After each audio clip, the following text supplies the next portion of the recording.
I just kicked Josh Howard to the back, and you know what? He wasn't offended.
Wow.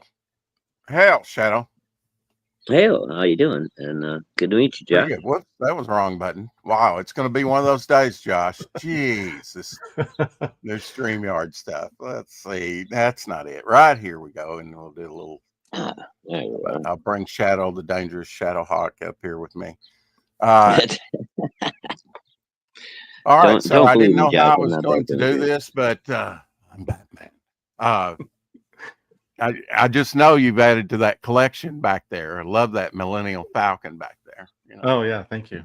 Yeah. yeah, these are big statues behind you. I was Oh, told I know, after it's so cool. your I last like the time on, display Josh, cases too, man. They're beautiful.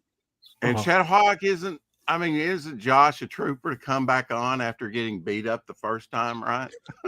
Hey, yeah, I have respect for anybody that returns after one of your brutal interviews, Rex. I mean, I know. Yeah, T Bunny's got to have it though. I was in a. I don't know if you know Telepathic Bunny on YouTube, but after he was on one time, he said I was just on the 4 o'clock shadow for 2 hours and being grilled by Rex. That's got to top all the that, comments. So you know, that's one of I my love. favorite ones ever, man. Yeah, I love to ask the hard questions, the unexpected questions. Keep it light, keep it fun. And maybe you'll want to come back a third time, Josh. They say third time's a charm. no, man, I had a great time last time. It was good. I really enjoyed it. We Well, it good, seemed good. like we had a Yeah. lot of similar interests that overlapped, so it was good. Yeah. Yeah, cool. Yeah. Yeah. Yeah. I mean, Yeah. we try to keep it mostly light around here. Every now and again, we veer off topic, but Yeah. Yeah.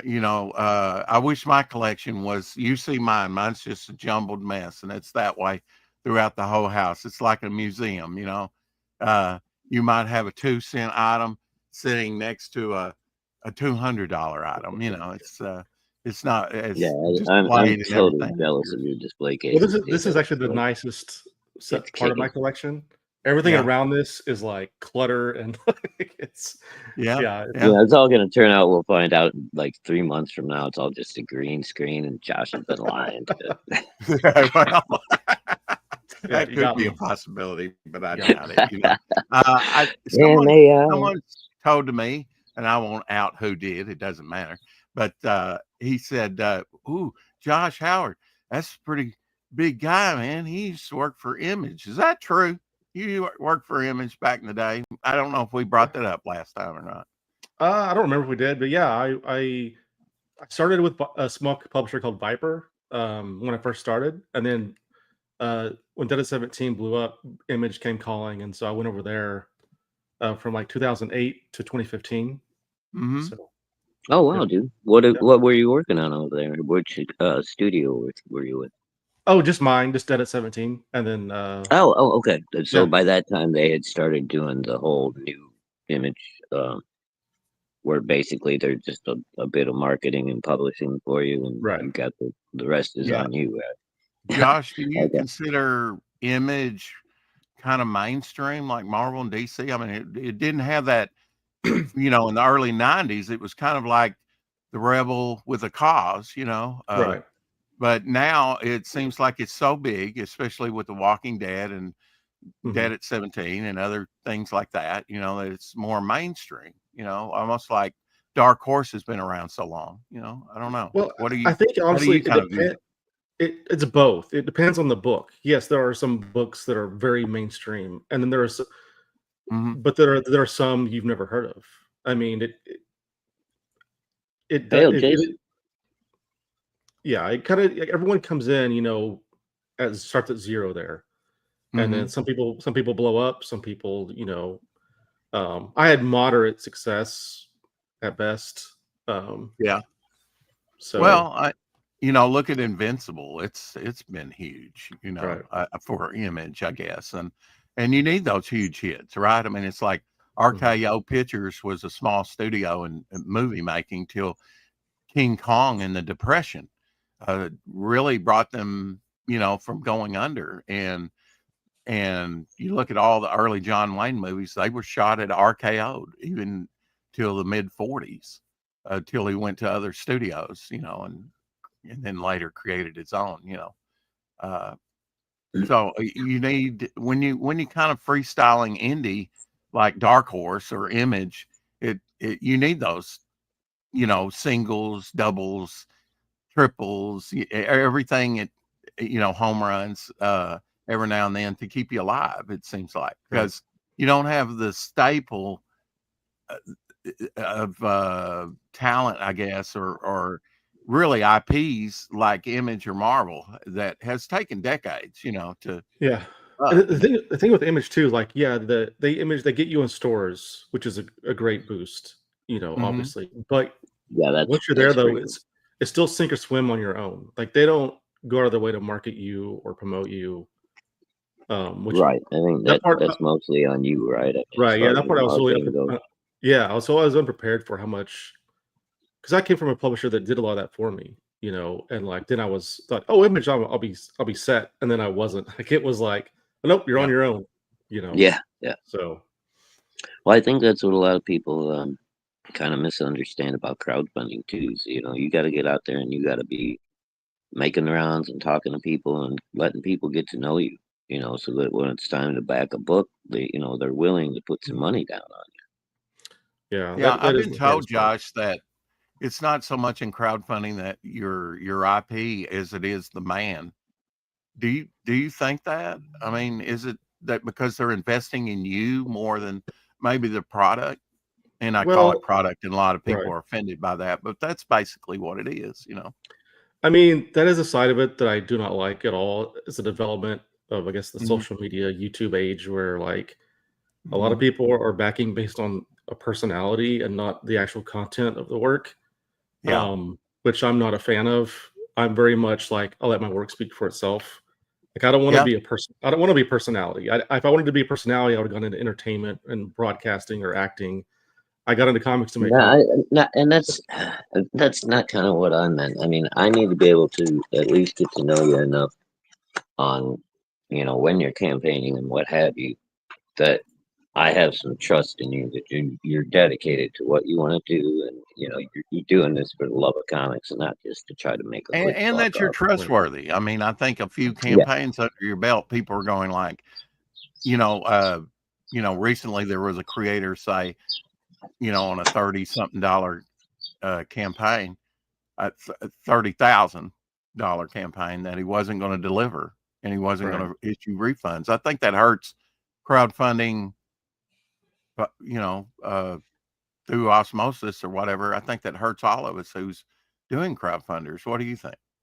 Yeah, and look, there's examples, plenty of examples like that, similar to that, Hmm. where people were backing based on a person they thought they trusted, could they had a big internet presence or personality, Yeah. and but that doesn't fulfill books. That doesn't mean you have experience.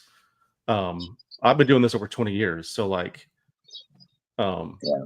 I mean, it's definitely a double-edged sword with mm, crowdfunding. I mean, right, you got to know that going in too. It's you're basically gambling on a creator. It's and hopefully it's somebody with integrity and experience like you, Josh, and that you fulfill your stuff, and it's all good. But unfortunately, you get that one out of every 50 or whatever that just comes in here, makes some money, and then wanders off and makes excuses. And Right. I've seen it happen many times. Matter of fact, refer to today's High Noon on Shadowhawk Channel at 12 noon Eastern or Central Time earlier today, and you'll see what I mean. But Another rant string. No, I'm it sure was a you know. rant, a rave, and a roast. Well, there you go. All right, the 3 R's. Eric and Boyd says, I agree. I think being entertained helps bring eyes to comics, but it should not be the end all and be all. Absolutely. You know, and Yeah, I mean, no, I mean you have to have a certain level of artwork, and the story needs to be, up to a certain level before I'm going to consider backing. But I would also like to have that. At least I think you're a good guy that's dedicated to comics. You're not, but you know what I'm saying. You're not just here to ride the wave and maybe make some cash. yeah. And of course, with the Image, you've got contracts that, right? I mean, tell us how just, if people didn't understand that you'd been with Image for, quite a few years, Mhm. like myself, tell us how that kind of came about as well, and then we'll move on. But I did want to touch on that this time. I think because I proved myself in, at a smaller publisher, and Dead at 17 had built a lot of buzz, and like I made like Wizards top 10 and all that stuff, and so they were very interested in bringing me over. Um, and contractually, I can't really I don't remember the specifics about all that, but they definitely still needed to see some finished work before they solicited Yeah. and all that stuff. And So wasn't Peter Samedi kind of like that too? I mean, he wanted to see 3 or 4 issues or something. Wasn't that kind of standard for yeah, Pete? that's usually pretty typical. Yeah. I mean, Mhm. before when I was with my previous public Viper, where I started, like Diamond needed to see that before they would accept. So like I had to finish 3 issues of Dead at 17 before Diamond even said yes to picking it up and distributing it. So, Mhm. so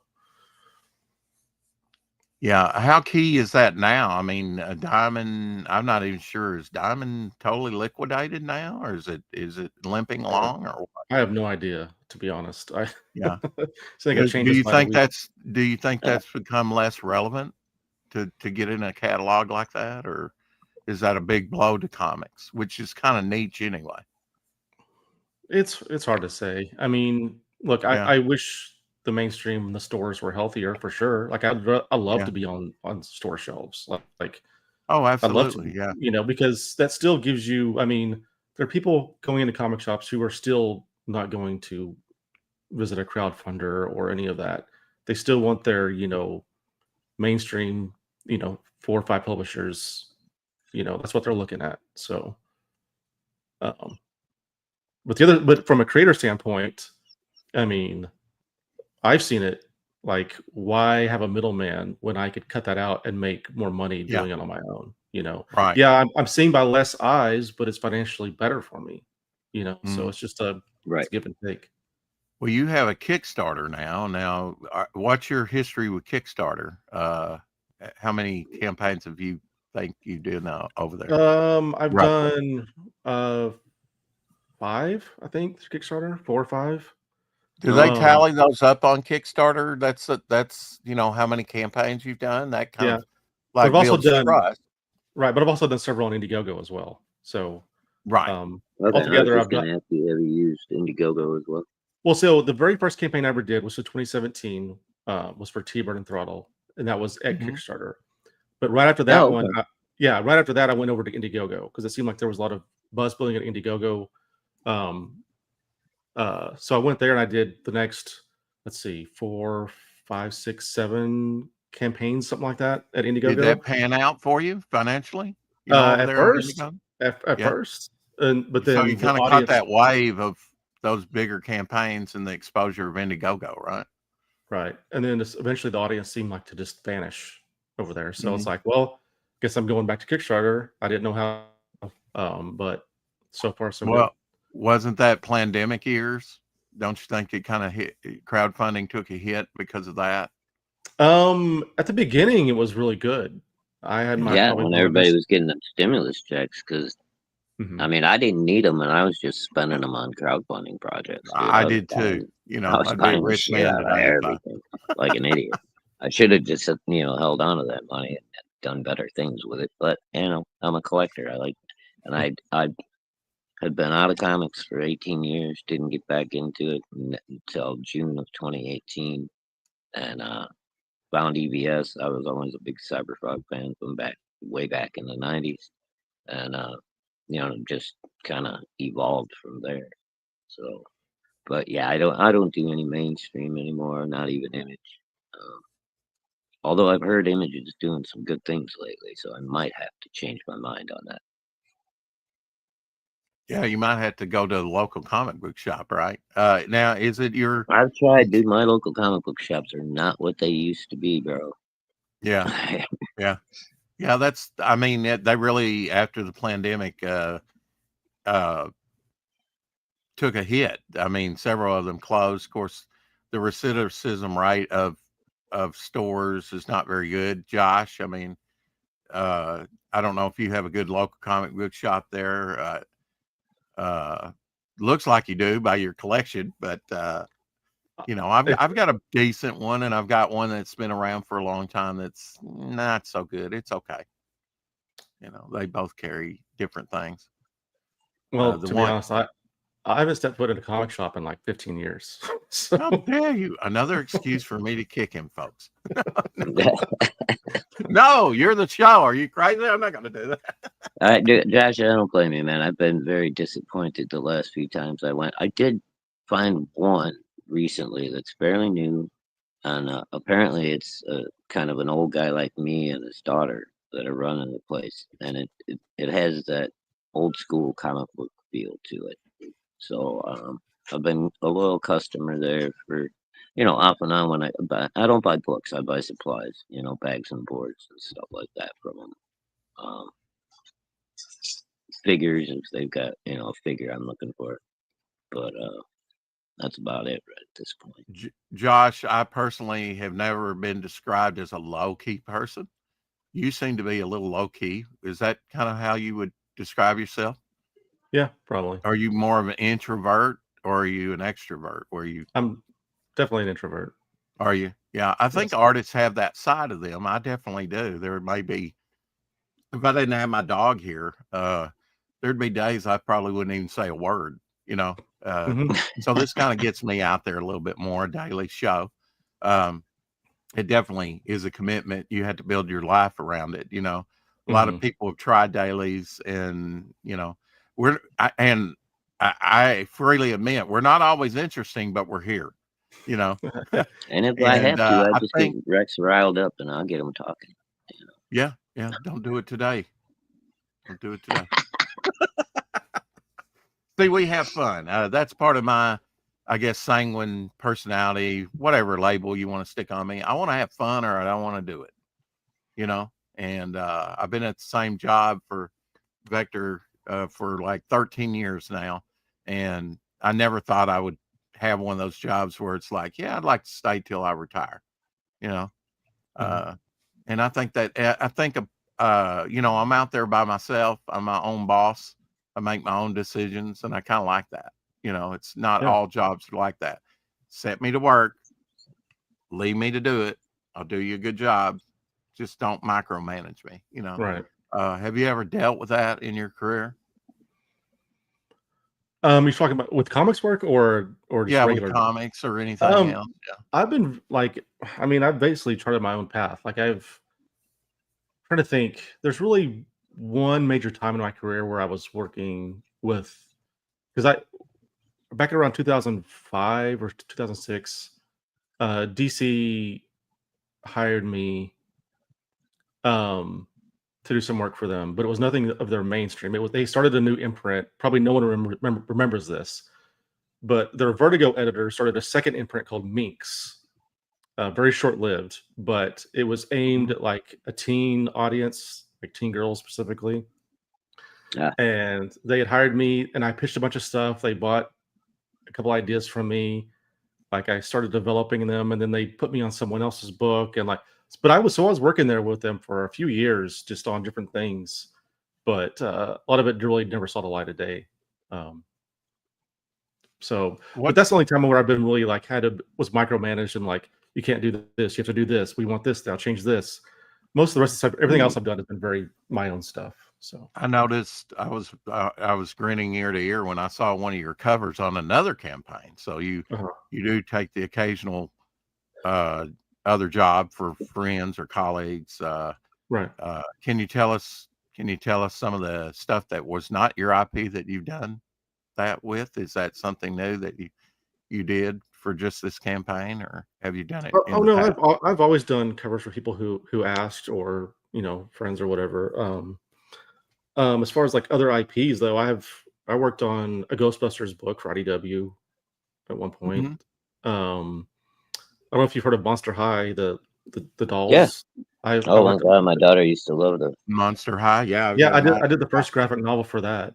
Um, Oh, oh, excellent, dude. okay, yeah, wow. that's actually how I got my. I That's think how I my bought my daughter house. might actually still have that. That's crazy. Yeah, I your gotta go back style and kind of look. reminds me a little bit. Now, I've not compared your stuff with Bruce, but Bruce Timm, Mhm. I like the animated, cartoony, fun loving style that Yeah, you have. It's not your realistic Neil Adams style, but it's not your um, more, just straight cartoony style either. It's right. somewhere in between. I've got several of your T-Bone throttles and autographs on them and stuff like that. I love it because I do like Yeah, I it. got a lot That's of personal. your all the early alternate stuff. So, Oh, Mhm. thank you. Yeah. Yeah. A lot of the alternate stuff. The good thing about the alternate stuff is that I've tried to go back and, you know, fill in the gaps with certain things, and it doesn't Mhm. cost you a fortune. I think price point for me is a big thing. But then when you start trying to do your own project, even have to curtail things like Alterna, to make the sacrifice to make your dream come true. Um, not cheap making a book, man. yeah, I mean, why unless you comics, can do Josh? it all Why yourself. comics as Like, a career? I mean, I'm sure you've held other jobs in your lifetime. Why comics? Yeah. That's a good question. So I was always drawing. I remember like my parents always noted that like, oh, you're really good. You should keep doing this, But like I didn't really think of it as a career. Like when I was young, I thought I wanted to be a director. Um, Hmm. so but it was still like a storytelling. It's what I sort of was interested in. And then, it was when I saw like Batman in '89, and then I realized my impression of comics at that point was kind of like Super Friends. So I Hmm. wasn't really interested. When I saw Yep. when I saw Batman though, I was like, all of a sudden there's all these Batman graphic novels on the store shelves. So I would like, checked out Dark Knight, Frank Miller's Year One. I was like, oh, comics can be cool and dark and all this other stuff. I had no Yeah. idea. And so that's what sort of put me on the path to making comics. Well, uh, as a kid, certain things drew me in, and then it seemed like the hobby was kind of growing with me with the early 80s, the graphic novels, like you said, they were Mhm. reprinting like the old Neil Adams X-Men and other things in prestige format. It was more money, but they were nice, and it was all new to me. And it seemed like the hobby was kind of growing with me. I don't know that that's the case now, you know. If comics are growing, but then when you look at the indie market, I personally think that this is kind of a new revolution within the comic scene to a certain point. Now, Mhm. when you get past the ball, you have to go do something with it, score a touchdown, get down the field, whatever. Um, how do you kind of look at the crowdfunding? Is it what we were hoping it would be a few years ago? Um, Because it has morphed and changed over time. And yeah, it has. and a lot of it's not been for the better. Well, this is true. I don't know. A lot of it, I think, remains to be seen where this is going to all pan out. But Hmm. there seems to be this almost like two parallel comic industries. There's the in store, and then there's the crowdfunding, and like there's some overlap. But I mean, you look at like guys like Brian Polito and Lady Death, like how he's gone to where he's got his whole own crowdfunding platform just for himself. Like he left Kickstarter altogether, he's gotten so successful. Mhm. You know, and there's guys like Well, Billy him. Beachy, he was doing the same thing for a while, and then now he's doing both, and he does Kickstarter, Indiegogo, and he's even talking about putting some up on my comic here soon. Um, Billy's always been a go-getter, man, and him and Brian Polito have been friends for years, so it's very much a similar model. Yeah, and there's Dan Mendoza, who's very successful with his Zombie Tramp books. And I've been Mhm. Dan's someone who's like, reached out to me several times and wanted to work with me and stuff. And um, I'm actually doing a crossover with him, um, which will be after this campaign that I'm doing now. It'll be later in the year. So Now, Josh, do you set up your own campaigns? I Do do. you do? Okay. Mhm. Yeah, see, you're a little bit younger than I in Shadow. We could have got in on the ground floor of computers, basic, but that was never an interest to me, being kind of an artistic type. I wanted to work on my art, Yeah. and now it's my art and my writing, because you have to have a good story to tell. You have to Mhm. be a good storyteller, do you not? Yeah, and learning how to, Either that or hire one. download all your stuff and paginate and all the things that have to be done to put a print file together. I mean, that's a whole nother world for me anyway. Yeah, and it's just been a slow, steady, just accumulating all these skills over time because I've had to learn them each step of the way. Mhm. Like, at first, like I hadn't, I remember back in 2003, I hadn't really colored a comic before, and I had to learn to do that, in Photoshop. And then I had to do, when I went to Image, I had to learn to letter my stuff, and then I had to learn to set up my own file. So like it's been a progression, and then on the side, I was self-publishing my own art books, and so I was learning, shipping and you know printing and all that other stuff. So like when it came time to crowdfund, I had all this experience where I knew what I could do all this stuff. Mhm. So um, Yeah, it was that's Are- not, great to have those skills established because yeah, There's a I'm documentary learning that as I I have. go, and it's a lot. it is. There's a documentary I have on Teenage Mutant Ninja Turtles, sort of reviewing what happened with that book. Mhm. And even to myself, I thought, wow, what a wild title. And just in the back issue bin, when they first came out, because they were just like on issue 4 or 5 at that time, I think 4. I looked at all 3. They had a 2, 3, and 4 in there, and they were all different size. Like the second one that came out was a magazine size. The first one was smaller than that. It was like they were different, till they hit the regular format, Mhm. true indie stuff. But I wasn't sure about it. I looked through it, it looked interesting. And even I took convincing. I took number 2 home and read it and got to the store right when they opened up the next day and got number 3 and 4. But from that documentary, there was a phrase that really sticks with me. They really captured lightning in a bottle, which doesn't happen every day in comics. Are you still trying to catch that lightning in a bottle? I mean, nobody can predict that, right? That it's Well, going to be a okay. breakout hit. On a small scale, yes, I feel like I did do that when I first started. Now, I'm not Ninja Turtles or that big or anything, but Mhm. I mean, my first book, like, it did really well. It sold out and like got all this buzz right out the gate. Like, um, I didn't know what I had done. I was just doing what I did, and it did really well for me. And like within a year, DC was, calling me. So like, Mhm. It opened um, the doors. yeah. So I mean, I feel like I did do that in a sense for me. Like Mhm. now, doesn't mean like I was set for the rest of my career. Like I've had lots of ups and downs, and like I feel Right. like I've had to start all over doing crowdfunding. Like people don't even know who I am anymore. So like I had to like build up my audience again, and I'm still fighting that battle. Like people still Yeah, just and I like, apologize, Josh. Like I said, I was out of comics, so I oh missed no worries. your I don't career, blame bro. anybody. It's a big industry, a lot of people in it, and lots of Mhm. it's just you can never think like unless you're working on Batman, Spider-Man, the big books, you can never just rest easy and think, oh, I'm set. You got to always keep fighting. At least that's my Yeah. experience.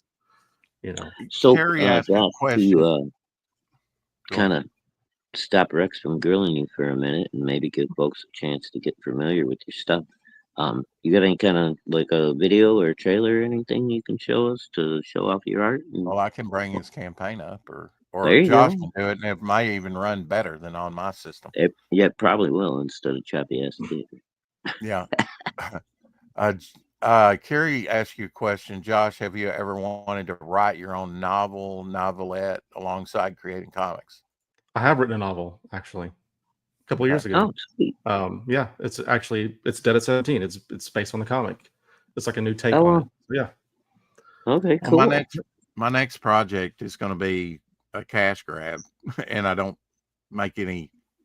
You Uh, had get in a fight with Cecil, Mister. yeah, am I getting? Yeah, I'll just call it cash grab 3. I'll cut him off at the knees before he can get a 3 Cut out him there. off.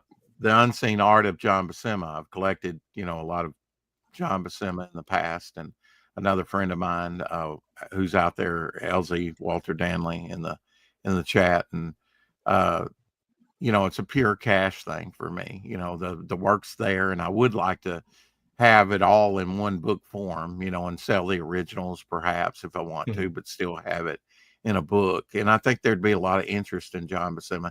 He had a very cinematic eye when I look at those Savage Sword of Conan pages that I have, the different angles. Of course, How to Draw the Marvel Way with Stan Lee, had been at least since the late 50s. I'm not sure when his career started. I know I have one comic that he did for Dale, which was Shark Hunters, I think, or something like that, was a movie adaptation, which Dale always did. It had a photo cover from the movie, and it had John Buscema insides. And I know he even did romance covers, It's amazing the variety of books that they had to work on to make a living, Right. the different genres. I think now it's kind of a specialty thing, right? Like back in the day, maybe the Old West, you had a general practitioner of medicine. They had to do a little bit of it all, right? But now in the 20th and 21st century, you got kind of specialty. I think that people that specialize in things. I think that's kind of where we're at with comics. You can kind of specialize if you wish, and not have to, work for a big company and they throw Josh, we want a romance cover, we want a war cover or something at you, because we're behind on the book. Would you fill in for us? Right. I think that helps an artist, to do a variety of different things and try their hand at. But it's I only think going to help you grow as an artist. You can be more independent now, right? And a lot of that, thank you, probably needs to go to Image for that, right? Because the creators got to keep their IPs. Yeah. Well, if you think about it too, with those early artists, there wasn't really a comic industry like it's defined now. Like it was a relatively new thing, and they were just artists, right? So like it wasn't like, oh, we need you to draw stuff. So it wasn't like, oh, I'm this kind of artist, as it is now. It was like, now it's defined itself, and right. And yeah, I mean, I don't know what their legacy is going to be. It seems like the only thing over at DC that's selling is your favorite Batman, with Batman Absolute, but they'll come up with something else. I mean, there's been Batman Confidential, just so many titles you can't even keep up with it, and I think he probably holds the record for crossovers, which really put a poo-poo on me and Shadowhawk and others. These long drawn out, connected in different title run, epics, they say. I think No Man's Land was the longest ever to run, so Batman's had one of the longest crossover themed stories. And when you pick up, 3 issues that's supposed to be connected to the crisis or whatever you want to call it, and it doesn't really relate, it does come off as a cash grab to the fans. I think there's too much of that around, that it's been diluted at that point. I like when I think that way with movies too. It seems like that if they would stick with the source material, maybe have to update some things from the 1960s or 70s or whatever they're drawing from. you know, one reason I brought up Buscema was, do you think you have and you said you wanted to go into directing, do you think you have a directorial eye when it comes to, you know, setting up your pages and what you do? I mean, I don't know. I like to think maybe I do. I mean, Yeah. that's sort of, you know, uh, And was it just not in the cards for you to go into the it's directorial? it was just one of those things where like comics. Once I discovered comics, I was like, well, this is sort of first of all, it kind of gives me some of my art outlet because I was already drawing, right? And it was just like, oh, I can just do everything I want to do in this medium. Like I Mhm. can whatever a director's doing, I can do here, but I don't have like I don't have to go to Hollywood, you know, Right. get budgets of millions of dollars, work with actors, all this other stuff. And now it's obviously much more rewarding if you do that, if you go the hard way. I mean, obviously. And it's still something that I still think about. Like I've gotten to the point where like I have worked with Hollywood over the years. Like lots of people have tried to make Dead of 17 into a movie or TV show. Mhm. And in fact, I It even seems to have that Buffy the Vampire vibe, you know, if it actually caught on like that. yeah. So I mean, it's something that's almost happened quite a few times. And so like, but at this point, like I'm so over dealing with those people Yeah. that I thought I'll just do it myself at some point. So like, Did uh, you feel like you had to fight for creative control? Because that's a biggie. I know, like Steve Rude, he's tried to get just the Nexus cartoon, which you can get, you know, show a little bit on YouTube. We've interviewed him, and he said he's got 90% done of that project. They're ready to roll, and it's taken him 35 years developing that to get to that. But I think he wants to create, you know, mhm. get creative control, and yet he's kind of riffing on the old 60s Hanna-Barbera vibe with this Nexus, and I guess that was always part of the book. I just never saw it. Excuse me. But you know, I think that's a fear of everybody that goes to Hollyweird, that I'm going to lose my IP or tangle it up legally where I can't use it for a while. Right. And Yeah, there was a or time at there the was very least, it's going to be altered to some extent. You know. Hmm. yeah, and there was a time when I first started that I kind of divorced myself from that. I was like, whatever they do, it's going to be their thing and mine will be mine. Um, but over time, like as I have soured on all the experiences I've had over there, like um, I'm, I don't know, I, I'm kind of, I won't say I'm glad it's never happened, but if it happened now, I think it'd be a much more, you know, too stressful. I mean, there's just too much Right. Right. um garbage coming out of Hollywood now where it's just like I don't know if I'd even want to fight that battle, you know. Yeah. So Yeah. I got you. And hail everybody in the chat that's popped in. Angels of the Renaissance. Helder. Good to see everybody. There is a business side to comics, though, right, Josh? I mean, you're been in this long enough to know there is a business side. Is that yeah. it? That I think that's part of what the lack of, you know, in crowdfunding, you can you know, you can get your horse and team, and you can go out and try and go the race. You know, almost when they opened up the Louisiana Purchase land, you know, they got in a Mhm. wagon, started a starting line, and say go, and you find a good space, and you plant down roots and say, you know, this is mine. You know, Right. uh, it seems like lack of accountability. You know, you have to be your, you know, and a lot of people, a lot of creators, it seems like they're like, yeah, I want the money, but I don't want to do what it takes to get there. You talked about a hard work ethic a Mhm. moment ago. That's definitely takes a hard work ethic and something intuitively, you know, and integrity that, you know, I'm not going to start another project until I got this one fulfilled. You know, I think that's been a, a problem too with starting so many things and having so many balls up in the air that things are delayed, you know, delayed. And I think Mhm. crowdfunding shouldn't be really looked at as delayed gratification. That kind of goes against things, the trend of materialism in America, doesn't it? We want it now, instant gratification, it seems like. And sometimes that's a good thing, sometimes that's a bad thing. Yeah. Um It's one of the reasons I was kind of late to crowdfunding, I feel like. And one of the reasons is because I was scared to do it because I knew what it took. I knew Mhm. all the costs involved, and I was very hesitant to jump into that. But did So you? Did you really? I mean, looking back at all your campaigns, did you really know what you were getting into when you jumped in? yes, I can say I did. Okay. Now, All right. now is it a lot of work? It's more I'm work than I've starting ever. a new comic called The Few, Mm, based on Josh Howard mm. and his crowdfunding. You know, you're one of the few that knew what he was doing when he jumped in, Well, I I think. mean, I had been printing and shipping my own books through my Mhm. website for years.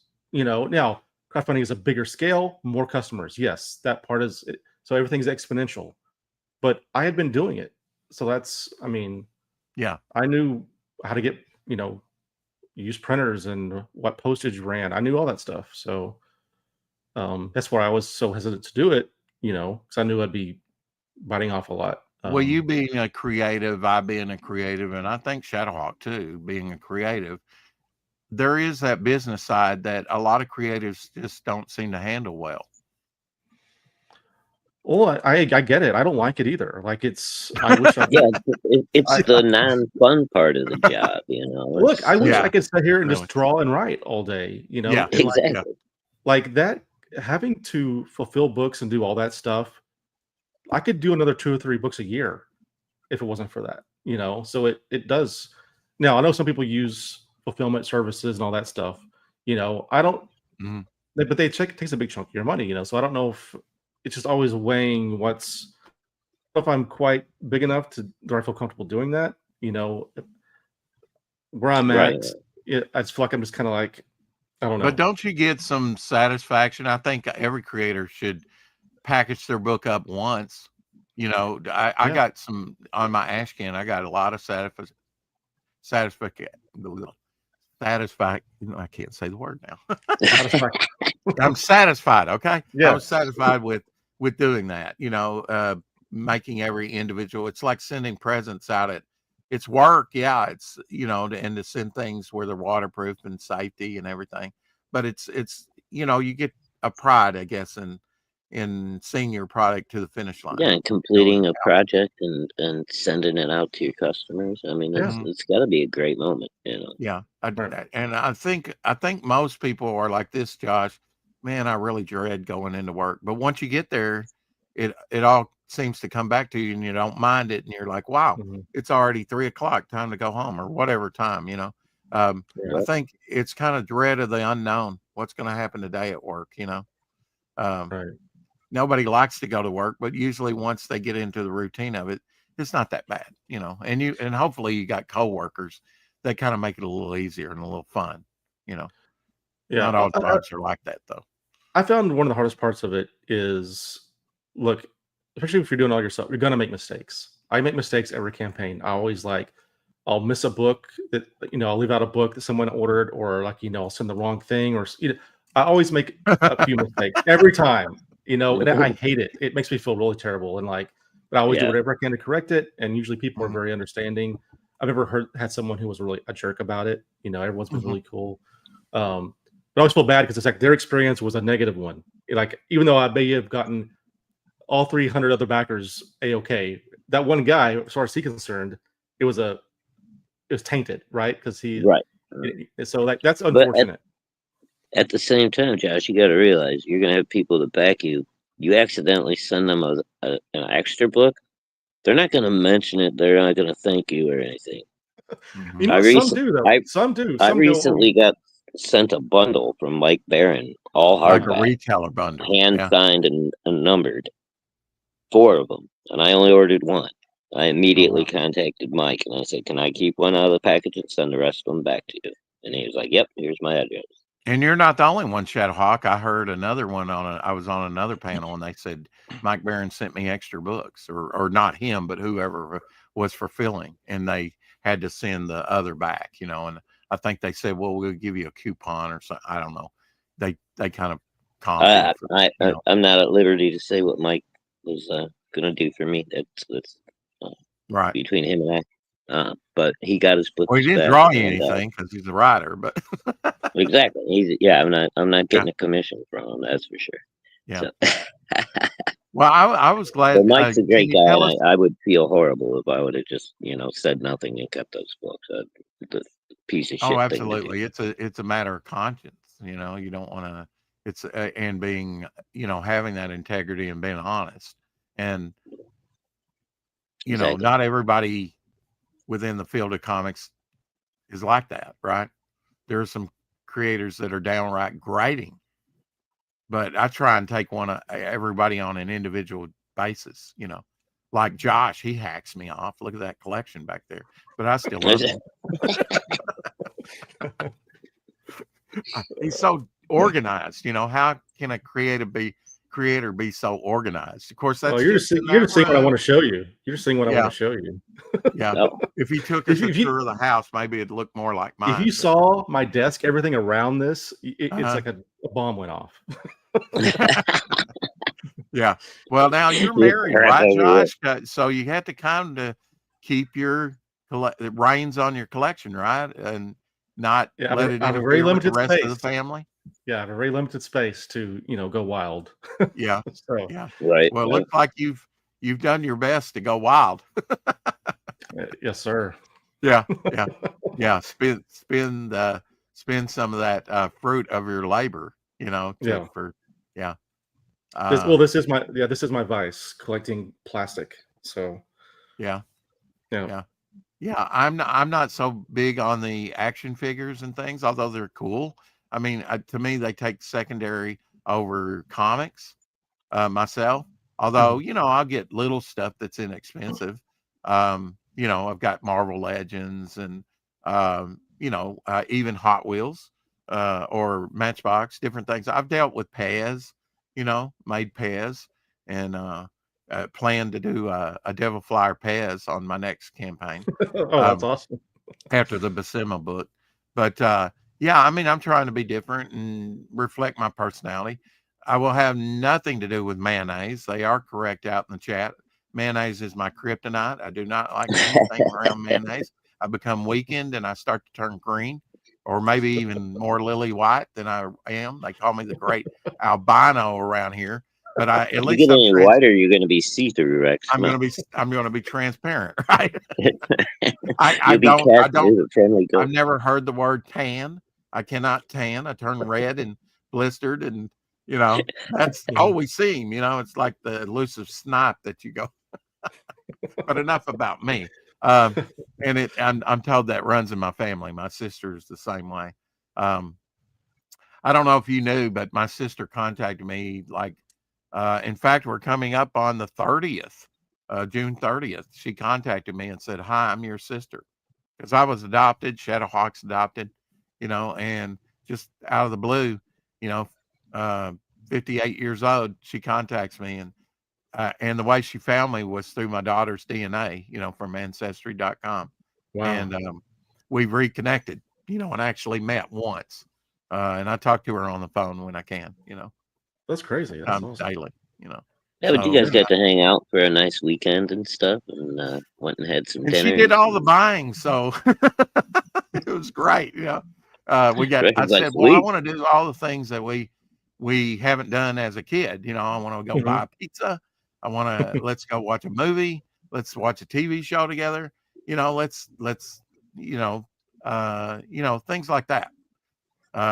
We're a little bit too old for roller skating, but we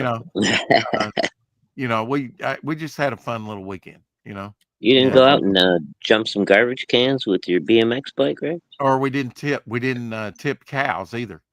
Yes. At one time, my dad had cattle. We could have done that, but you don't want to tip them the wrong way if they fall on you. It's not good. Yeah, that's not good. Yeah. Pez is not kryptonite, Elsie. You know that. I actually got him started in the hobby, and that was after my first collection burned up. Do you have all that big Pez collection? Rex is more like crap, not kryptonite. I'm sorry, what? Do you have your collection insured? I mean, probably house insurance, right? No. At least. Yeah, house insurance. Yeah, not the collection. I probably should. Yeah.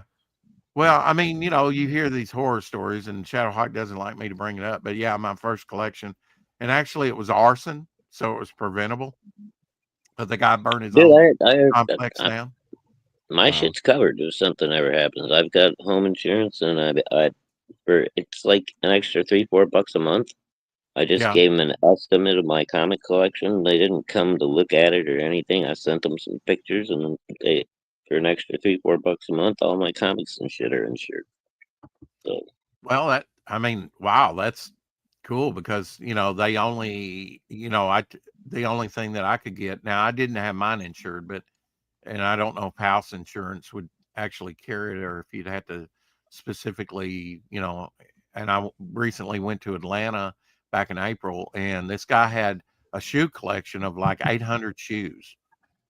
Some of them very expensive. I mm, said, "Do you ever wear any of them?" And he said, "No, some of them are too expensive to wear."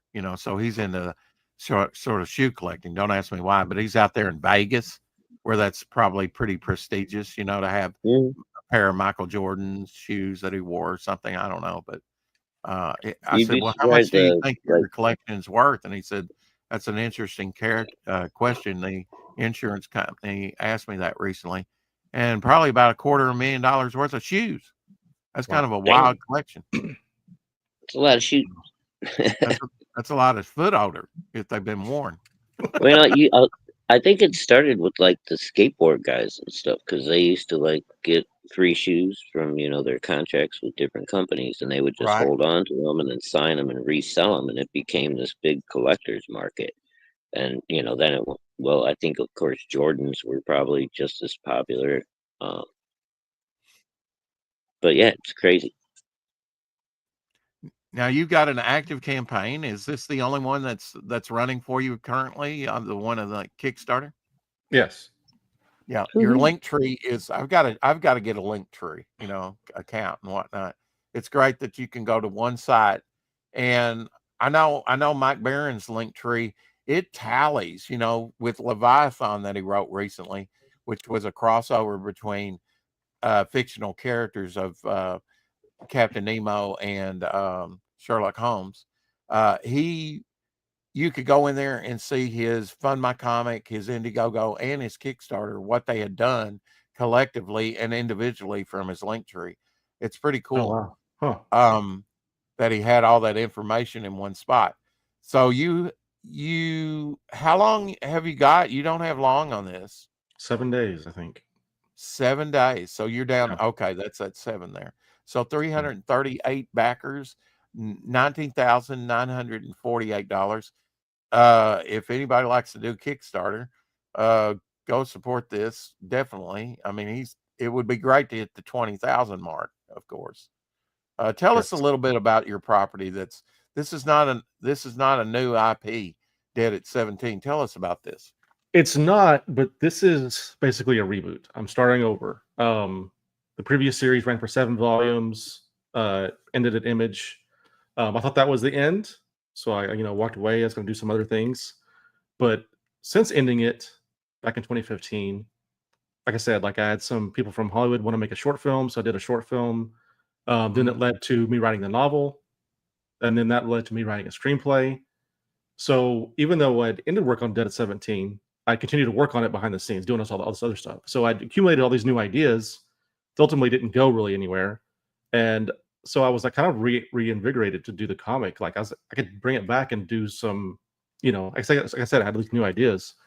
Mhm. So once I'd like done a few issues of T-Bird, I was like, this would be a good time to like maybe bring it back. And so this is a brand new story. It's a brand new beginning. So like you don't have to have read the previous series. Um, but what sets us one apart, is of course the title "Dead at 17" was about a 17-year-old girl who was murdered and resurrected.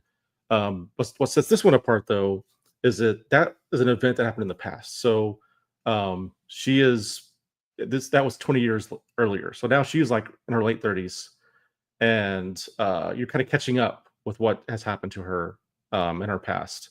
Did you And modify your art style for that to show her older a looking? little bit, yes, I did. At least I tried. So, I mean, you got to be careful with aging women in especially in comic art. Like one Right. line can add like 20 years, so Yeah. it's a fine line to walk. But I tried mostly in like facial structure and like try to make her nose not as pointed and cute, subtle things, Um, but so yeah, so basically what happened is when she was a teenager, she was murdered by this satanic cult, and then she somehow is mysteriously resurrected, which you find out through the course of the story. Um, but she's been on the run for 20 years, like from this cult. They want her as part of their ritual. They think she's their like dark messiah, let's say, and she's trying to avoid that. She's trying to get away from them. So she's started a new life, new identity, and when the story begins, something happens that catches the attention of the cult to where they know where she is. And so kind of opens up the floodgates. Like she has to kind of finally confront her past, who she really is, and deal with this cult that's been hunting her all this time. So that's where the story kicks off. What was now we all have influences in our life where there's some Right. major influences with this, Um, creating, sort of forming the character, the understructure, what you wanted to tell with this yeah. character. I mean, of course, there's a lot of different things that go into it. The initial back in when I first created it, the initial idea was, like Twin Peaks meets Evil Dead. Mhm. With a I female I protagonist. definitely saw the Evil Dead in it. Yeah. And, then there's just a lot of like sort of just my personal views and ideas about, Christianity and religion and the afterlife and kind of all that into it. I love horror. I love the way that horror can explore sort of, the supernatural and the reality of that world. But Mhm. I think obviously most horror movies are coming up from a very dark perspective. Like as a Christian, I want to have a more slightly more positive, like, oh, God's a force too. Like it's not just the devil and you can't do anything about it. There's a good Right. side too, Right. and it's a battle between. Well, that's kind of a trope, if you want to use that word, Mhm. in comics, is that the good guy always wins in the end. He might go through some journey Mhm. stuff that leaves scars, but Well, the they good gotta, thing about they gotta take setbacks before they ultimately triumph, right? I Right. mean, yeah, that's the classic. Yeah, that's the main thing with this character, Nara. She's because of her being targeted by this cult, she feels like she's got this darkness in her. That there's a reason why they need her, why they want her, and so she's like, "What am I?" And you'll find out the answer. But so she's trying to do good, but she worries that she's ultimately damned. She's nothing she can do about it. But Right. where that's the does journey. this take place? Well, I always try to leave the name of the town that happens is Darlington Hills. I've probably always try to leave it vague because it's kind of based on several small towns around me. So it's Right. ultimately Texas. I guess I've never come out and said Texas. The new story though, she's living somewhere else. She's in the Pacific Northwest hiding but then the story will come back around to where she's from eventually. So Now, Okay. did you study like different? It looks like a Star of David there by her hand on that rock. Did you study different, maybe Native American or religious symbols and try and work some of Hey, that in Roman. there? no, those are all made up. I try to draw Okay. stuff that looks like sinister or like it could be something but twisted, like Mhm. so yeah, it's all made up. I Hey, try not Omar. to use specific symbols from anything so that I can avoid, people making comparisons or distinctions or oh, I got that wrong. Yeah, it's satanic cult, but it's also kind of a fictional cult, so it's not so there's Hey, no like Vinny, good to see you, buddy. yeah, Do there's no do you? Hey, Vinny. Do you? Vinny Tarnamelli says the book looks pretty cool. thank you. Hell yeah, Texas. Nice toys. You kids lucky to have a good playroom. This coming from Tree Goblin that says dip your collection in water every day. That uh, always wanting. I've already had one collection destroyed, and yeah, it's not nice. And I always wonder about the storage of this one. My rebound collection. I just So you, climbed you right up on that. misunderstand, Rick. Tree only puts everything underwater for safekeeping because Okay. All right. I That way doubt you it's discourage waterproof though. people from wanting to handle it. Yeah. Um, yeah. Do you plan on going to any other with this campaign? You've done almost $20,000 over on Kickstarter. Or are you going to primarily go with Kickstarter? Was it because it's a larger Hell, platform shoot. that you went to Well, Kickstarter? if you look at my last 4 Indiegogos, like Mhm.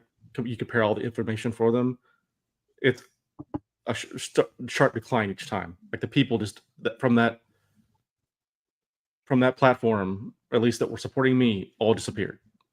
Yeah. And I think people, because Well, that's from a lot of factors. I don't think it's because of me, because I didn't do anything. I mean, all my books were delivered on time, all that stuff. I think it's just because all the drama surrounding that platform and people not fulfilling books or whatever it may be. There's plenty of, all that.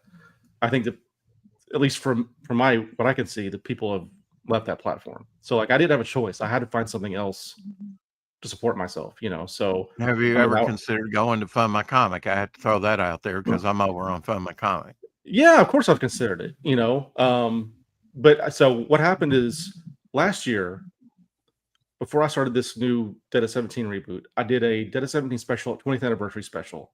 It was a new story, but it was tied to the old continuity. I did that at Indiegogo first, and it did okay. It was still one of my lower campaigns. So I was like, okay, if Indiegogo was failing, I got to try something else. So I tried Kickstarter just to see how it would go. And I did almost 3 times as good as I on Kickstarter as I did on Indiegogo with that book. Now, have I thought about Fund My Comic? Yes, and maybe I will try it at some point. But there's a big audience on Kickstarter, especially who are like who've been around a long time. Like there was a lot of people on Kickstarter who remembered me from back in the day who just thought I disappeared, right? Like, oh, Josh, Dead 17, I remember that book. I got a lot of those people who aren't necessarily hanging out at the other places, if that makes sense. Right. So I was able to like recapture an audience that I thought went away. So, I really don't know what works, Josh. I mean, I kind of track Mike Barron in another campaign as well. And I noticed that Fund My Comic outperformed Kickstarter on some. I noticed that Fund My Comic outpaced Indiegogo on certain campaigns, because I've been looking at some that have the same campaigns up at the same time. How does it track? And I was kind of blown away that actually it depends on the IP, I think, and the crowd. I think if the and also FMC is very much new to the crowdfunding scene. So, I mean, it takes a while for people to build trust, realize that, things get fulfilled and what have you. And now we've got some of the bigger creators putting some campaigns on there, which is only going to help, bring more eyes to the site. And honestly, they charge you less money than Indiegogo or Kickstarter, and they give you many different payment options to help you along the way as you're going through your campaign. And Luke himself he's a creator and he's an artist, and he understands exactly what everyone else is trying to do. So it's a whole different mindset for the owners of a crowdfund. Well, I've done an Indiegogo. I've done a Kickstarter, Fund My Comic. So I would say probably out of both of those, Fund My Comic was probably easier to set up. A little bit different. Still developing things over there, I know. But in your experience, Josh, which is easier to maybe do a Kickstarter or Indiegogo? I mean, it's old hat to you now, but just initially doing it for the first time on both campaign platforms, which was easier for you, or was it about the same? It's hard to say. I think Indiegogo is overall maybe a little bit easier, just because I think Kickstarter has a lot of bells and whistles of different things you can use, and that it can get a little complicated on the back end as far as all the stuff, right? Because they build it for like a variety of because they have the biggest of the big over there. So like everyone's got different needs. So they try to accommodate all these different needs. So like it can get confusing on that end of it. I don't know. I think so Indiegogo is probably a little easier in some ways, but also there's also some things that you can't do, which is a little frustrating. Like you can't, at least last time I used it, you can't like I can't remember what it was. Something about messaging your backers. It was not easy to do, but I don't know. I would love to try Fund My Comic at some point. I think it's great that there's alternatives. I just don't know how it would do. So we will see. There's Josh's link tree right there. That will I love Linktree, that you can go to his store and website. He does have a website that you can go to his Kickstarter from there, his X and Instagram. Tell us a little bit about Black Harvest and T-Bone, T-Bird and Throttle, things that you've done apart from Dead at 17. Right. So Black Harvest was a book I did back in 2005 for Devil's Due, and then was reprinted at Image a few years later. Oh, you're still in the thunder now. But that's a book I crowdfunded just a few months ago. I brought it back. It's basically the same book, but I did a remastering. Like I went and redid some of the art and cleaned up a lot of the art, and because it'd been a while since it come out and like it was out of print, so I re-released that, and it's more of a sci-fi horror. It deals with kind of a UFO type thing. Mm-hmm. The T-Bird and Throttle is my take on a superhero story. Okay.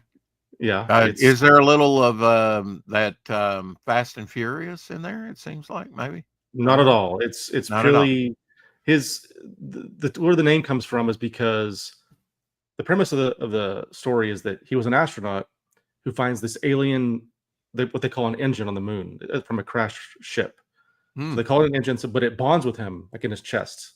Okay. And so it's like he's got an engine in him. So like he takes on the motif of a car, right? So T-Bird. So like that's, instead of being a spider or a bat, his is like a vehicle. That's his so a sidekick is named Throttle.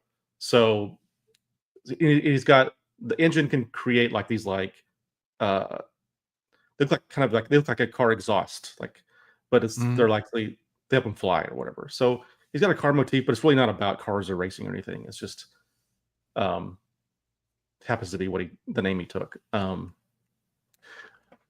If you were to compare your art style to any artist, I mean, do you have a short list or maybe influence that you see direct influences?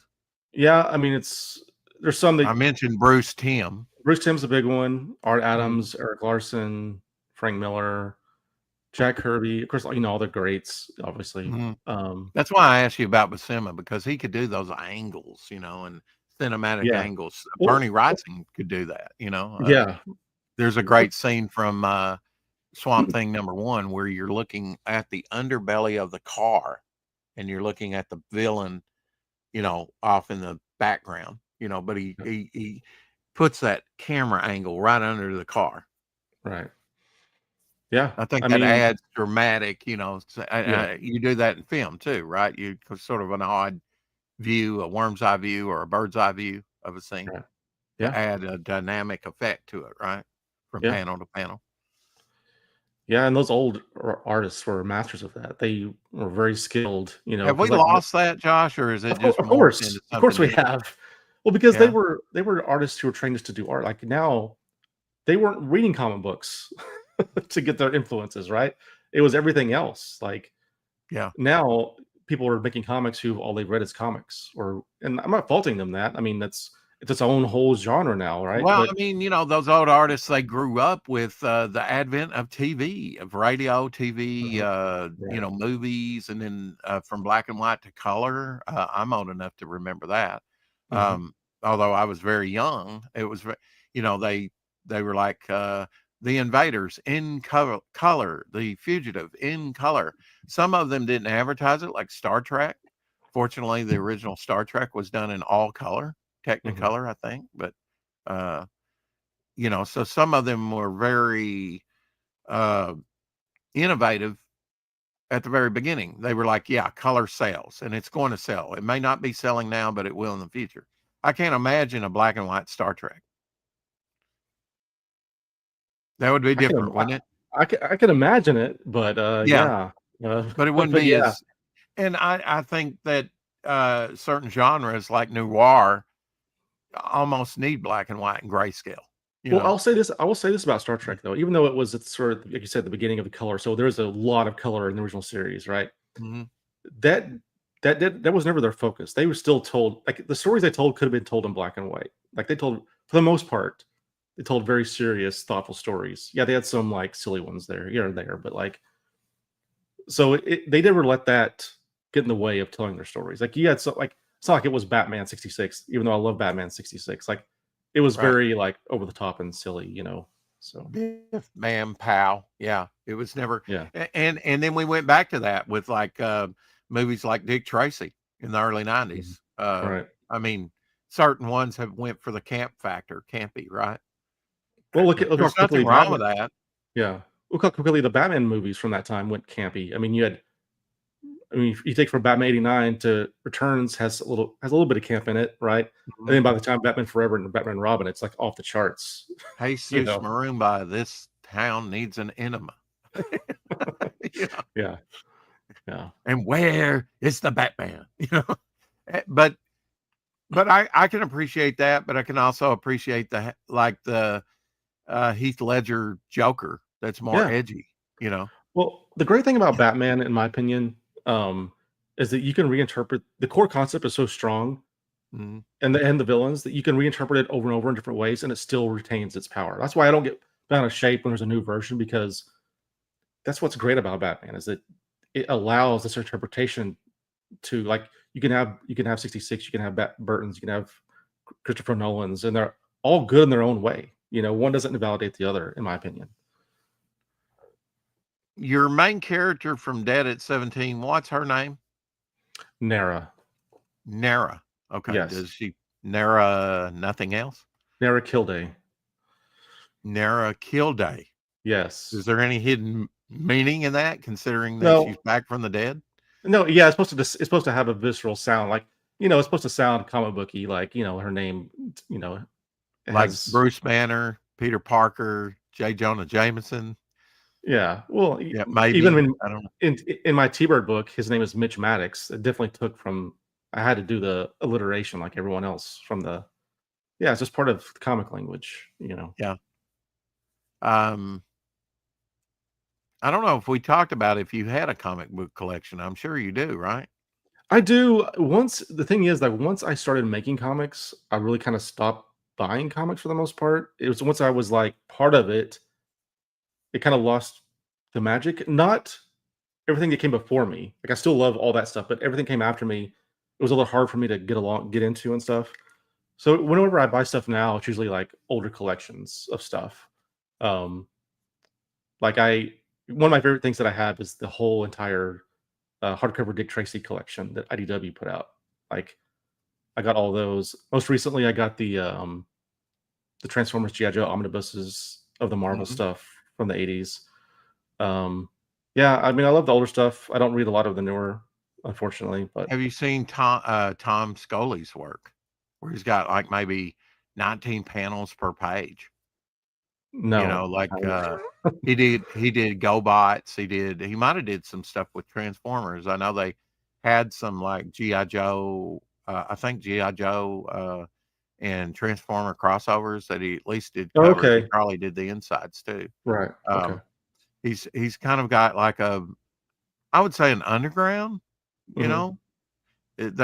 He did Fantastic Four, but it's just these little bitty, I mean, not even postage stamp panels, and Yeah, it's dialogue heavy. I like it. I collect some of it, but it's hard to read. Maybe it's not easily accessible. right. I find that with some of the Golden Age comics too. There's too much dialogue. And I'm a reader. I just don't want to be burdened with a lot of extraneous dialogue. Right. I think keep it clear and succinct, unless you're Yeah. kind of building character, right? Because I think having a great rogues gallery like Batman is essential, right? With heroic types. Are you on this reboot with Dead at 17? Are you going to try and build a rogues gallery? I mean, your hero is only as popular really as the conflicts and Mhm. the villains that he meets, right? Yes, and yeah, there will be not in the same way as Batman, but yes, there will be some big villains for sure. I mean, if you've Yeah. read the original series, you kind of know who some of those are. It'll still be fun to see those be reinterpreted and uh, you know. So yeah, we'll see.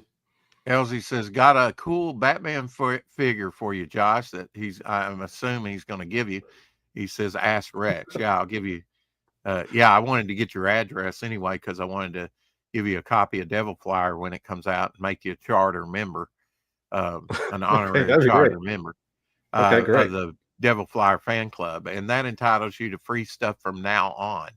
Oh That wow. was some kind of hook that I started with the Ash Can over on Indiegogo, and the Devil Flyer book that's on Fund My Comic.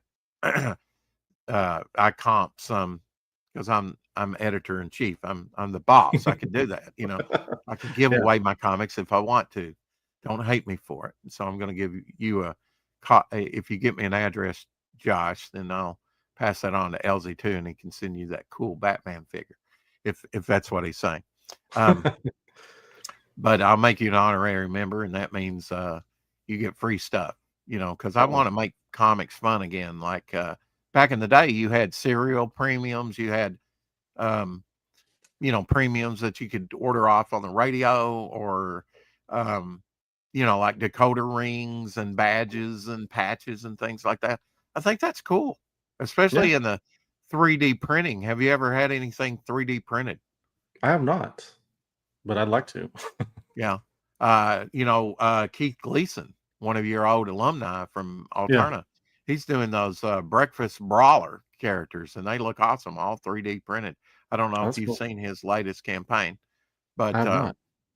uh, he brought, Boxer Bear and all his other characters and he, developed that in clamshell, on a card and everything. Looks awesome. I couldn't be happier for him. In fact, Keith's going to do the lettering on the majority of the stories in Devil Flyer. So Okay. you can see one of your old alumni, you know, and his current work. Now, you've done other campaigns, like I said, you've done different commission jobs, different covers and stuff. I can't Mhm. remember what that was recently, but you got a cover out now on another campaign. What is that? Oh Do man. you remember the name I of it? I've done so many, like, I don't remember what's current. Like I'll do them and Okay. then they won't show up until, like, months later, so I'm not Yeah. sure. I think I had one that popped up on top of my head. I did one for I think it was called Purity by Nick. I don't wanna get Okay. his name That wrong. wasn't the His one I name was thinking Okay, of. okay, what else? I don't know, I've done a few. It's hard to remember them Mhm. all. I apologize. And I guess that, for creative, that's a good way to get out on different platforms, even if you don't. You might have a Fund My Comic cover over there. I think it might be over there on Oh, Fund My oh, Comic. yeah, I did, you might be thinking of, is it The Patriarch by, Oh, yes, yes, John John Longsbox, Yeah, Sean yeah. Good. Yeah, That's Yep. yeah, that's the one I was thinking of. I just Okay, couldn't yeah. remember where I'd seen your cover at. He's got an awesome cover over there on John Longbox's issue 2 of the Patriarch. Yeah. How did that come about, Josh? He just hit you up? Yeah, like, he had me on a show very early on because he had said he had been a fan of my book back in the day, and, Mhm. he even read the novel and everything, and so, like, got to know him by doing a show a couple times, and he just asked, and then, I was glad to. So Uh, when talking about is it taboo to talk with you and Keith and other creators about what happened at Alterna? I don't think we'll ever get the full thing about it. Pete seems to be hitting it out of the park with his, you know, print on and other things. Like I like that since kind of losing a lot of creators over there, them going their own ways, which I think has Mhm, been a positive experience for most of them. But now you have others like Geronimo that's over there still. mhm. Um, after that, a large part of his staple of his comic book publishing, but it seems like he's with his King Cryptid that he's picked up a lot of the. I'm glad he's drawing more, because I always wanted to see him draw more as a Mhm. creator. But now I know it's difficult to balance publisher creative. Do you think him losing creators like you, them going their own way and divesting themselves of their Alterna, and doing it on their own. Do you think that that was kind of a have to situation for him? Um, Look, I'm only going to speak to my experience. I'm not going to speak to anyone Okay. else's. So when I went to Alterna, I'd already been crowdfunding T-Bird. Like Right. so basically what happened is that I still wanted to be in stores, and I had been talking to Peter on and off, and about because he was in stores at the time. Hmm. He was like in comic stores, and he was even in Barnes and Noble, I believe.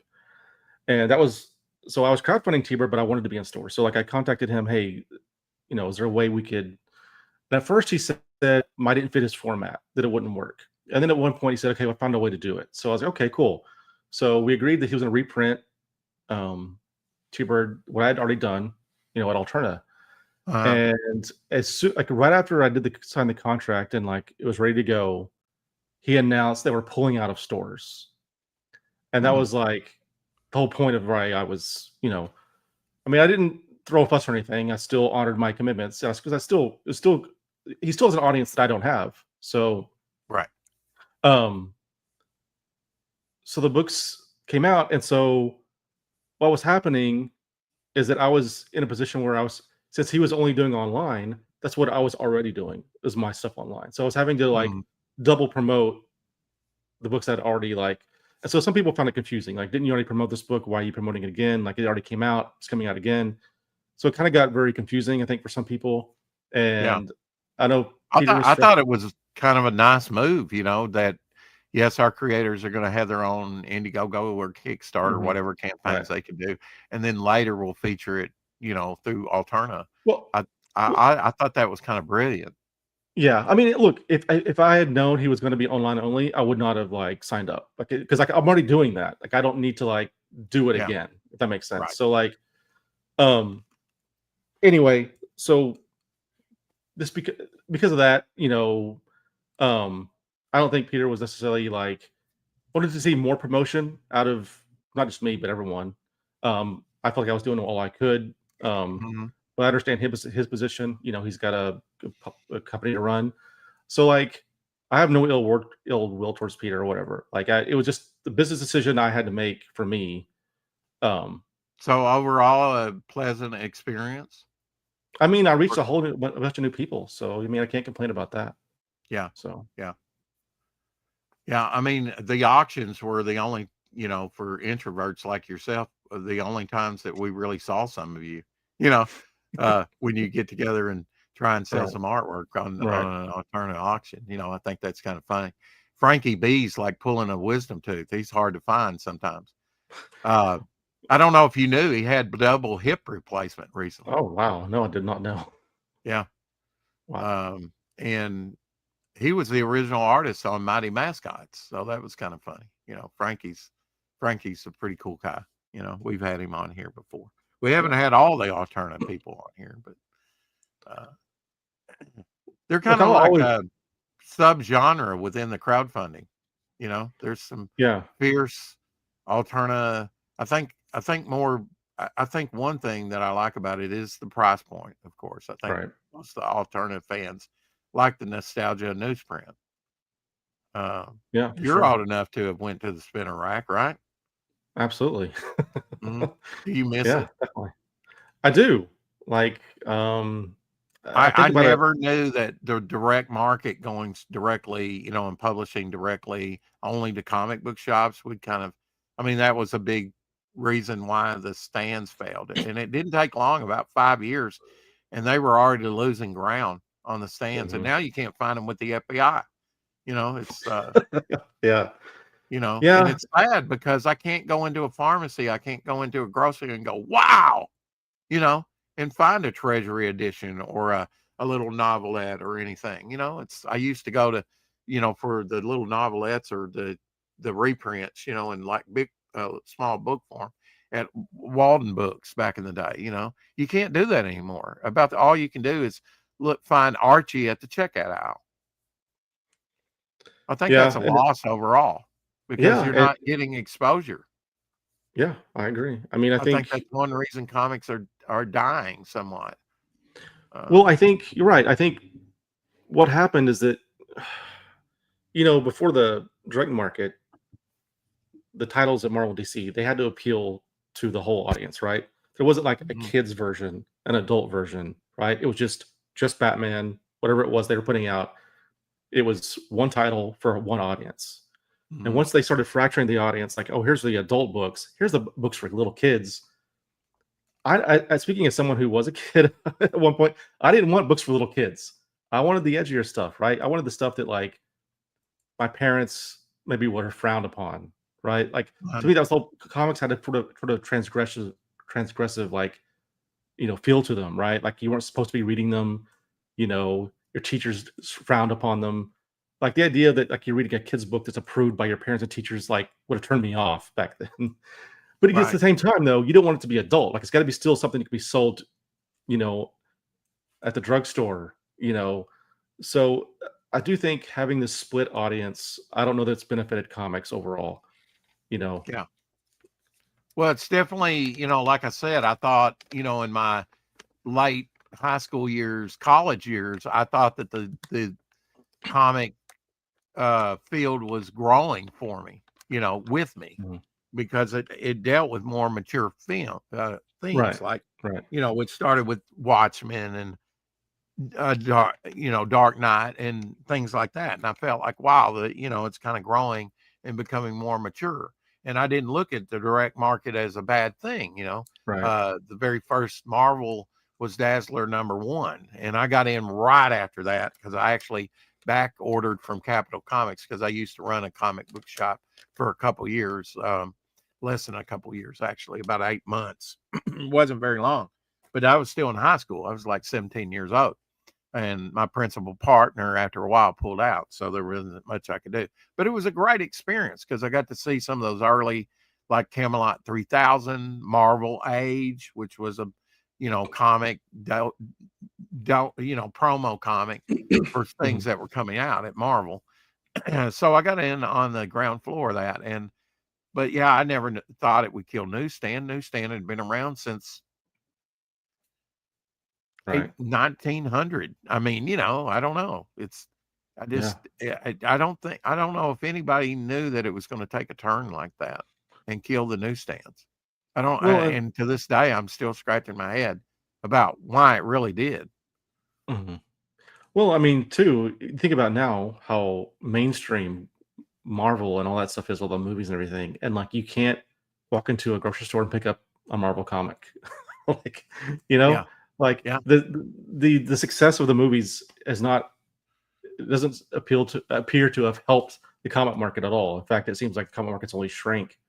Yeah. You know, Well, I mean, a lot of people were saying Marvel didn't take advantage of that. I've heard Cecil and other people online say, Marvel missed a big opportunity with not, you would want to see Tony Stark Iron Man that you just watched at the movie theater, and you go and they'd have like Ironheart or whatever, female character or something. You wouldn't have Tony Stark Iron Man. So it didn't match up with the movies, which I kind of look at those as an alternative reality anyway, uh, right? away from the comics. I think they still should stick with the original material. Yes, change some things, update some things, but not to the degree that they've done in some of these properties. I think when you stick to the source material that sold well in print, you got a hit. When you kind of diverge and you see, that's a concern with like the more recent Fantastic Four movie that's going to Well, be coming out. yeah, I think the problem is bigger than the characters not lining up. I think it's the problem with it's just comics in general is because if you go see Iron Man, you go to the comic shop, and let's say it is Tony Stark in the suit at the time the movie comes out, right? It's not Ironheart. What do you buy as a new person? Where do you start? There's so many comics, right? There's not like it's not okay. You watch Harry Potter, you go in. There's 7 books. You know exactly what to buy and the order to buy. It's super easy. Comics have made it very hard on themselves to get new people in, and that's Yeah. so. I've always been sort of against the idea of having to do a monthly for eternity and never like. Maybe it's time to consider a new model to where you do maybe 2 graphic novels of a title a year, so that it's more contained and like it's a more of an event and it's easier to sell. I don't know. That's just my thought. my thoughts are that you could be Leonardo da Vinci and do a comic, Mhm. and if you don't have the right distribution and find that core audience and the wider broad appeal, then because I see some campaigns that aren't doing the numbers, and yet it's beautiful work, like Octopus Mhm. Cowboy 1 and 2.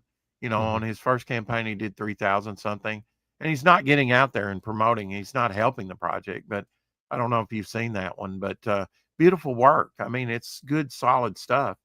And yet, no one, I mean, he's got a small audience and it is growing because his second one did 5,000 something, but still, that should be a $20,000 campaign. Of course, we can speculate at least 10,000, you know, Mhm. all day long because the quality's there. I see lesser quality stuff, but a bigger personalities being funded, you know, Yep. and then Yep. then you got some true gems and masterpieces out there that you can't hardly give away. What's up with that? I think it's distribution and exposure. Well, I mean, it's very frustrating. It's part of it is just I think the result of social media age where people are drawn to personalities, and Mhm. sometimes a personality will make up the difference in lack of talent or whatever else, and it's just because the way things are. It's like I'm not a fan of it. Yeah, I long for the days where like you didn't know what your favorite creator even looked like, much less sounded like, or what he thought about, yeah, the politics of the day. Like I yeah. like that you just knew the creator through their work. That's sort of my Mhm. ethic, and I know it doesn't serve me well in the modern age. But Well, I mean, Steve Ditko said the same thing. He was mhm, almost like a Howard Hughes recluse for decades. mhm, I think he did get kind of stung, or felt like he got kind of stung by Stan Lee and Marvel back in the mhm, day, and he said, "Yeah, let my work speak for itself." And yeah, I think a lot of creatives do that, unless they want to remain in the boat and not capsize, but they just want to get to their destination. I don't think they're wanting to challenge every wave that comes out there. And now you've got other people that are willing to go Captain Ahab and you know go mhm, the go the miracle mile and kill the whale. No matter what the storms come bring. I guess it's different personality types, but of I course, wish that it was that simple. Let your work speak for itself. Um, in this age, but it's yeah. it's it's not. So, do you think you've hurt your brand any by not being more out there and vicarious or whatever? Well, sure, probably. I mean, look, I'll talk to anyone who wants to talk to me. Like, I won't say no to someone who wants to have me on the show, but I'm not gonna invite myself for the most part. I'm not gonna like say, "Let me on your Yeah. show," 'cause I don't know if they care about me or not. I don't want to force myself on anyone. Um, and I'm not a natural speaker. I'm not charismatic or any of that stuff. It doesn't come naturally to me. So I'm not an online person. But I do by everything I can to promote my book. But like I said, I'm not a personality. So I don't know. I do what I Mhm. can, the best I know to do without, you know, becoming something I'm not or selling myself out. So Well, I think, you know, I really applaud you doing, covers for other people and things like that because I think that, like I said, I saw one of your covers over, on John's long box mhm, campaign, and I yeah. think that helps. And I think coming on shows like this too, of course, cross Mhm, pollination. But I think what I'm getting from you is I don't go looking for it. I don't turn it down. And I know a lot of creators do turn down my invitations to come on and get, maybe a little mhm. bit more exposure, even if it's to a group they've never addressed before. I don't know, because I think every channel kind of has its own unique following. Yeah. I don't care about channel size or anything. Like if someone you want to talk to me, I will talk to you. Mm. And if I get one person, that's another person that I didn't have before. So Uh, Vinny says Marvel pulled away from their main characters to push the trash versions, hoping to sell the cheap, crappy agenda characters. They view their characters as slaves to the brand. It's not the case. I'd rather pick up cool comics over a lower quality product from a YouTuber just because they have a following. I think that, yeah, I've always liked the independent hard to find stuff. I really get more inspiration from people that have mistakes that I can see on the page than the, really slick Spider-Man stuff or Batman stuff sometimes. Well, it's funny. I've always said, because I'm a big fan of like watching, bad movies. Like, and I think Mhm. you can learn more from a bad film or a failed film, Yeah. um, because that's when you learn. That's when you say, "Oh, that's why that didn't work." What see what they did wrong. And it's like I think that can help. Um, if you only Well, consume I the like I best. like the introduction of new characters. I mean, sometimes they're Yeah. done very badly, but I go, "Oh, that's a cool design," you know? I mean, I Mhm. try and learn from even a bad comic, and I've always said, even if it's a bad comic, they got it out there because, doing a comic seems kinda daunting. Now you're Mhm. one of those creators that does everything, right? You do the coloring on the campaign, Mhm. lettering and everything, don't you? Yep. Um, so I've got to give kudos. Now that slows you up, right? Because you got to do it all. That's right.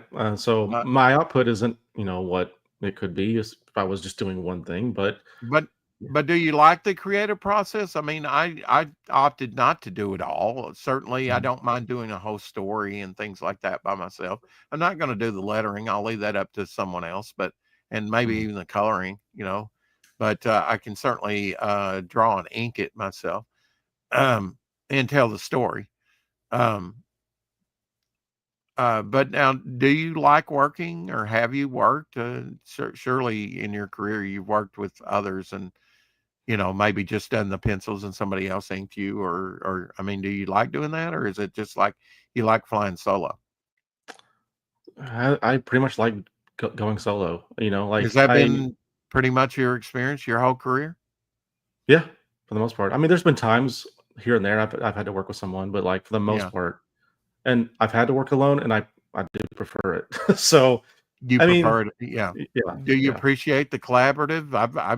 Didn't I was like one of those when I first came into crowdfunding trying to get Devil Flyer and off the ground, and I was just pushing Devil Flyer, and then it expanded, and I said, "Well, I'll do an ash can," kind of like a preview book, to Mhm. start off with, and kind of build the brand, and that's what I did through this channel, for like over 3 years now, about 3.5 years. So, and I think it's worked to a moderate success. And, definitely I feel like, we're going places. It's just a process. And I didn't think at first, I was like you, Josh, I kind of wanted to do it all myself, but now your time is valuable, right? So that's why we appreciate you coming on here every minute that you're here because you are our content today, but, beyond that, I love, bouncing off with different creatives, and I didn't think I'd like the creative process, but I like to see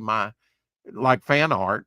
I like to see what other people will do with my characters. I'd love David Finch or somebody else of notoriety or you to do, one of my characters and then go, wow, just see it in Yeah, that light, the way you right. see it.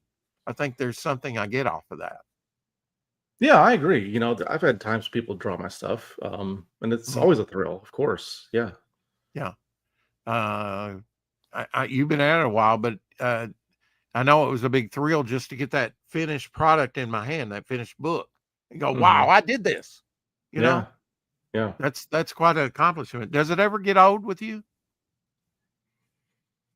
Does it get old? I wouldn't say it gets old. It's look, that doesn't I definitely don't have the same thrill, obviously, as the first time. Yeah, right. Um, I think there's a lot of stress now because, like, I'm responsible for everything. Like, I'm Mhm. stressed waiting on the book. Like, once I send them off to the printer, I'm stressed the whole time waiting on them to get in. Like, how they gonna turn out? Is that everything? Did I just make any mistakes? Like, so it's a lot of time just a relief. Oh, thank God, it's it turned out okay. Like, um, so yeah, it's a different type of feeling of accomplishment. It's definitely like, and plus there's also the got to keep going, got to go on to the next one. Um, but I'm just thrilled to be able to be in a position to where this is what I am doing and can do. You know, because I do love it. Like creating and writing and all that stuff. Like, yeah, there's parts of the Mhm. job that not as fun as others, obviously, but like I would rather be doing nothing else. Like, this is what I want to be doing. So Are you passionate about Dead at 17, Black Harvest, and your other books, T-Bird and Throttle? Would you say that passion is one of the things you're trying to convey through your art yeah, of and course. I mean, storytelling? I care greatly about my stories. I probably spend more time working on the stories and writing than I do anything else. Like, that's my number one focus Well, take is. us, I mean, if you were to create a new IP, Mhm. let's say Mr. Widget, um, take us through the process of how you approach it. Story first, concept drawings. Yeah, yeah. Well, I'll spend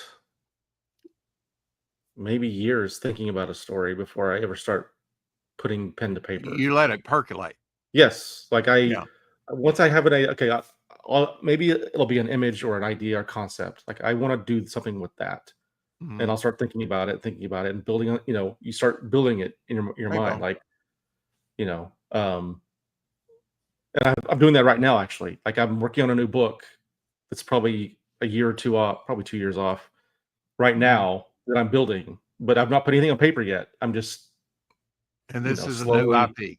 This is a new Yes, concept. yes. Mhm. But And actually, I've got tons of actually, it's an accomplishments. old concept to you because you've been thinking about it and Well, refining it for years, yeah. right? Well, before T-Bird, I crowdfunded that book in 2017. Mhm. The first T-Bird I drew was in 1999, the first time I drew the character. Um, in fact, I was gonna put out a book right after Dead at 17 at Viper in 2004. That's when the first T-Bird was gonna come out. But then Dead at 17 was so successful, we decided to keep going with that. So Yeah. T-Bird got pushed back and pushed back and pushed back. It was gonna come out again at a later point, and it didn't. So all that time, I'm building on the story, and it's growing. It's getting better. It's getting better. So the time it actually came out, it was like the fully formed version of what it was. If it came out Yeah. like when I originally planned, it would have been, crap. It would not have been as good as it. Well, So, yeah, I mean, just, my own experience with Devil Flyer, I had a complete story of 29 pages. mhm, Um, and at first, when I came on the scene and was pushing it, on shows like Pop XP with Billy Tucci and Niles over there and other places. And then I started adding backup stories. I could add backup stories and fill this out and make it a larger book, not just about Devil Flyer. And now it's morphed into something totally different. The vision for it's something totally different. Instead of just being a story about Devil Flyer, it's a way to introduce my whole universe of characters that I've been working on since I was a kid in the 70s. So, yeah, yeah, I think that's one thing that creators don't give themselves enough time on some of these IPs is enough time to really think it through the potential. I've read books that I said, wow. And I think that's where I get a vibe off on the indie stuff. It's like, well, they could have took this into another direction and been much more effective. Like you mhm, say, seeing the little warts and bumps on some of these projects kind of inspire me.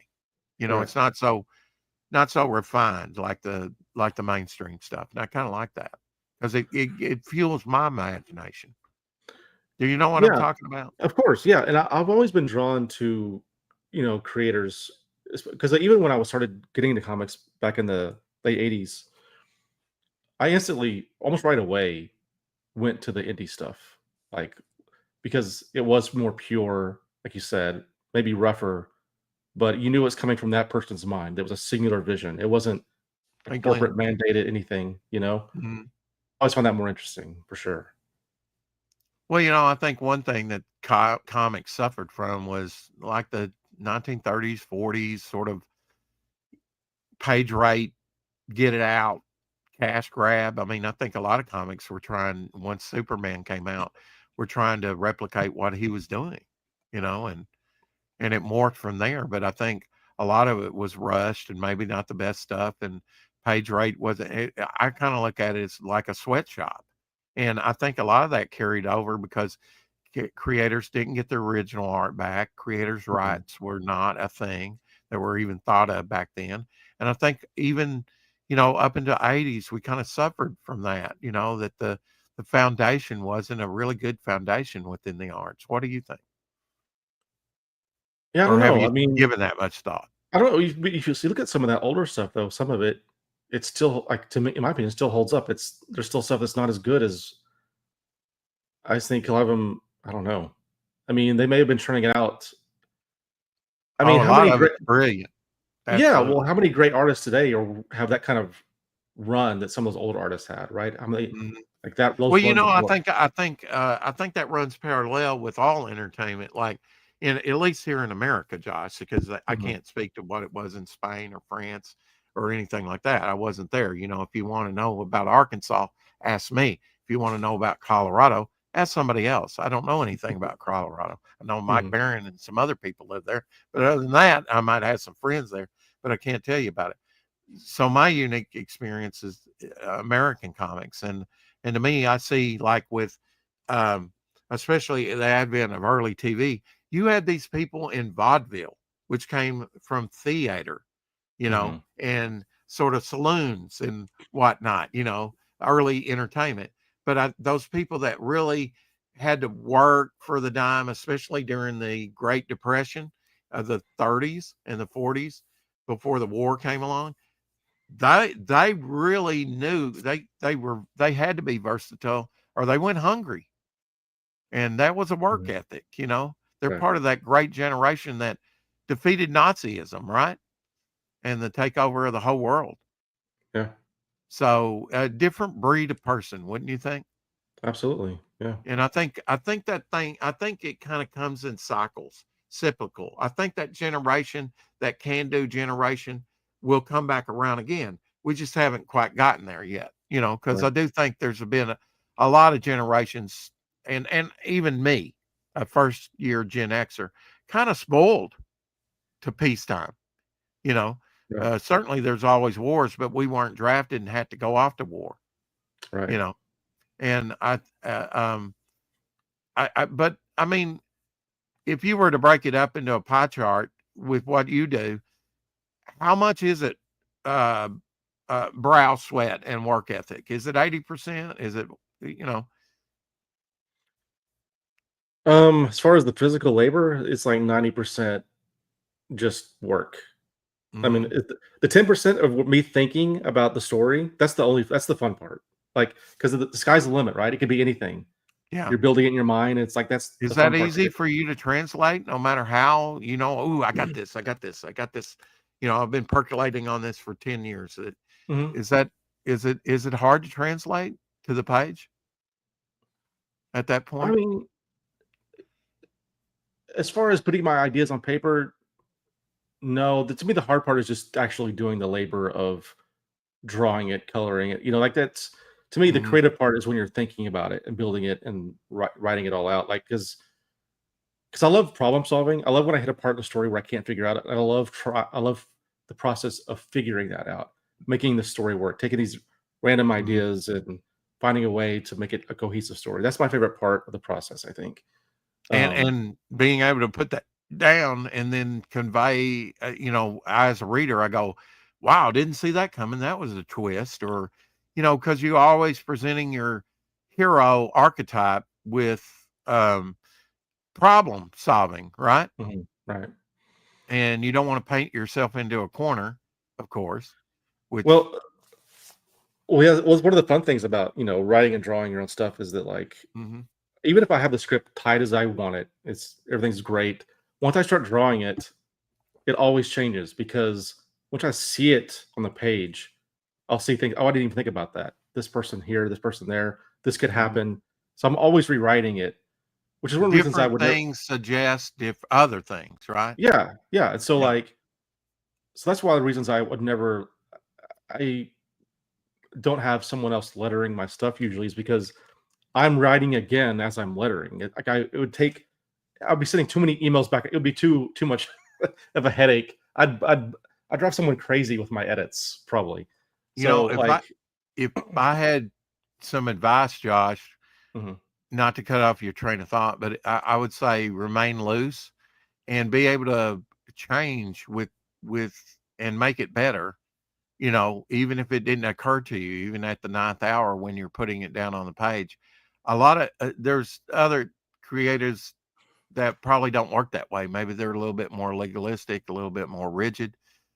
But if something suggests a different direction, don't be afraid to follow your heart and go with that. If now it Oh may no, be of an course epic not. failure, but Oh no, I do it all um, the time. Like I feel like some of my best ideas didn't come until I'm actually drawing it. Like mhm. stuff I never would have thought of just by writing it. So um yeah, I'm always open and loose to ideas. Like it's constantly evolving, you know. Yeah. So Yeah, I kind of worked that out with my own character, Devil Flyer. mhm, Like I said, I was, I got the book almost done, and I started touting it just by itself, and then I saw something larger that, given enough time, I could introduce all these other characters that I have, and not just do a one and done character book, which is not bad, you know, but I think pairing him with other characters make the characters more interesting. And I mhm, am a big proponent of that. I think no matter whatever it is, you may not have a rogues gallery with your character in Dead at 17, um, or even have that in mind, but you do have to have uh, um, opposition to your character, right? Different yeah. things for her to work through. Yeah. Oh, that's probably a bigger part of T-Bird actually. Like I definitely designed the villain to be a classic comic book villain. Like his origin is tied with T-Bird's origin. Like they're very one would without the other types thing. So uh, Where so where do you want to take this? You want to take it to like animated? You want to take it to a movie or all you can get? I used to think about all that stuff, Hmm. but now I've come almost full circle to where all I care about now is just making good comic books. Like I want it to be the best version of a comic it can be. Like I'm not thinking about anything else beyond that. Um, if it happens, great. If it doesn't, I don't care.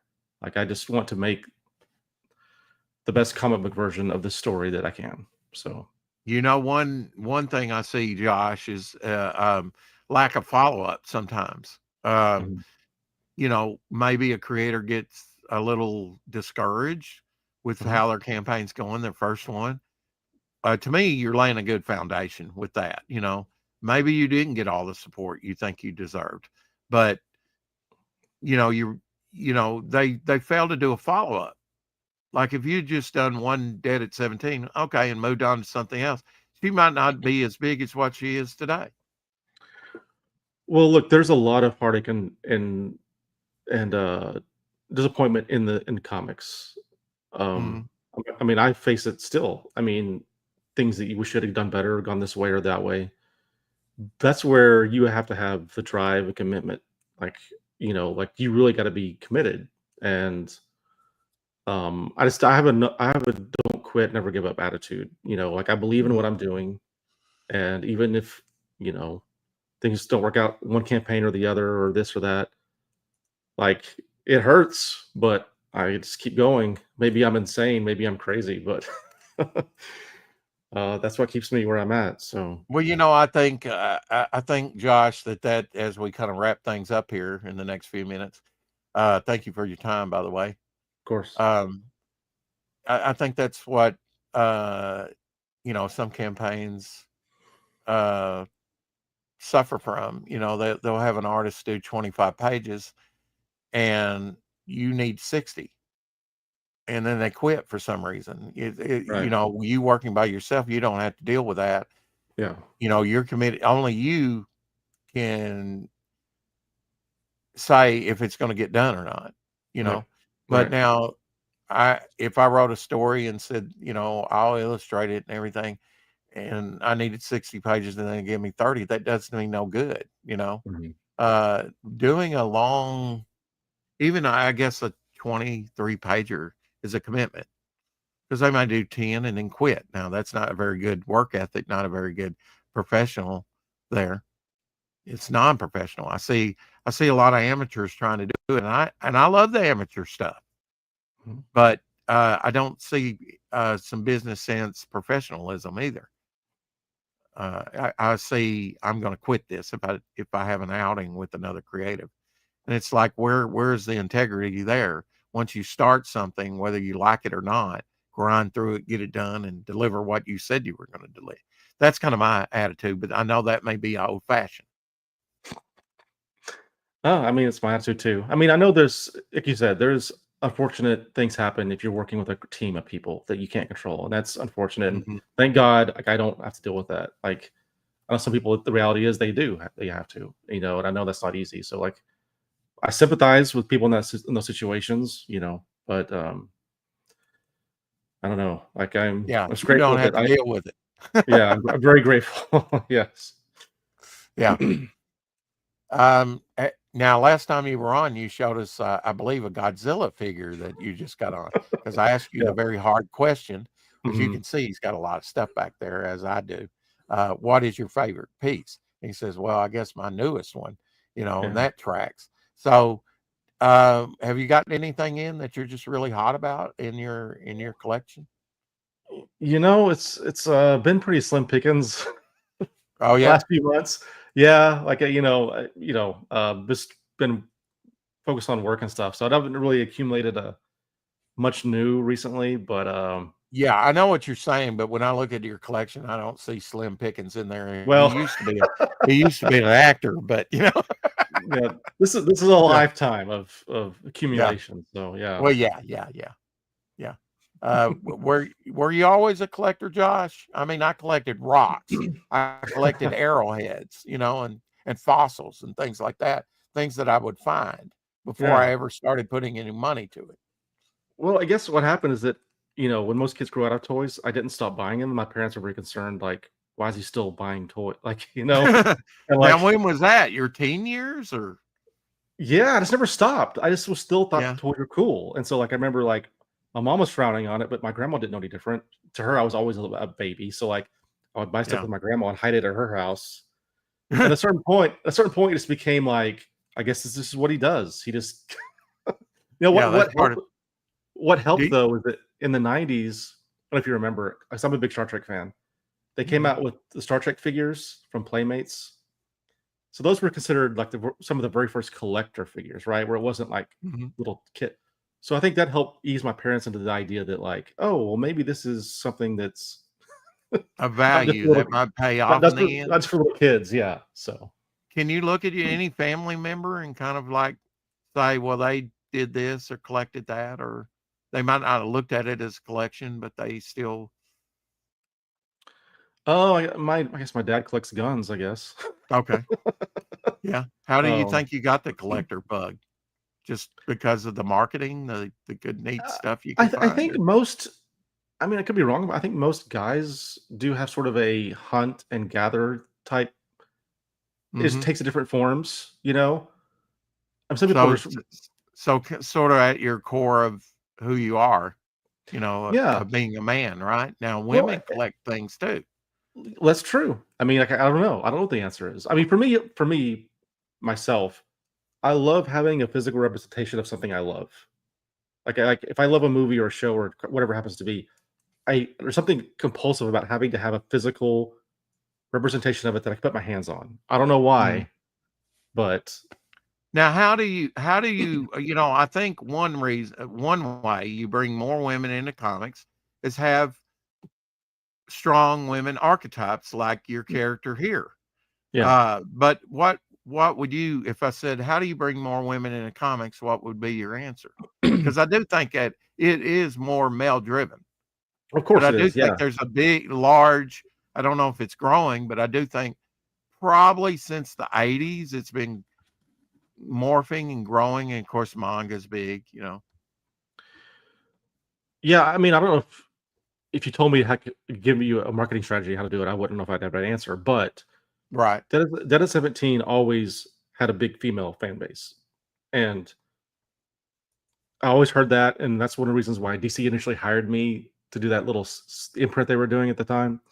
Um, for me, all I can speak to is like one, I like drawing females. I like drawing Mhm. attractive women. I mean, it's just two. I was raised by my mom and my grandma. My dad wasn't really in the picture.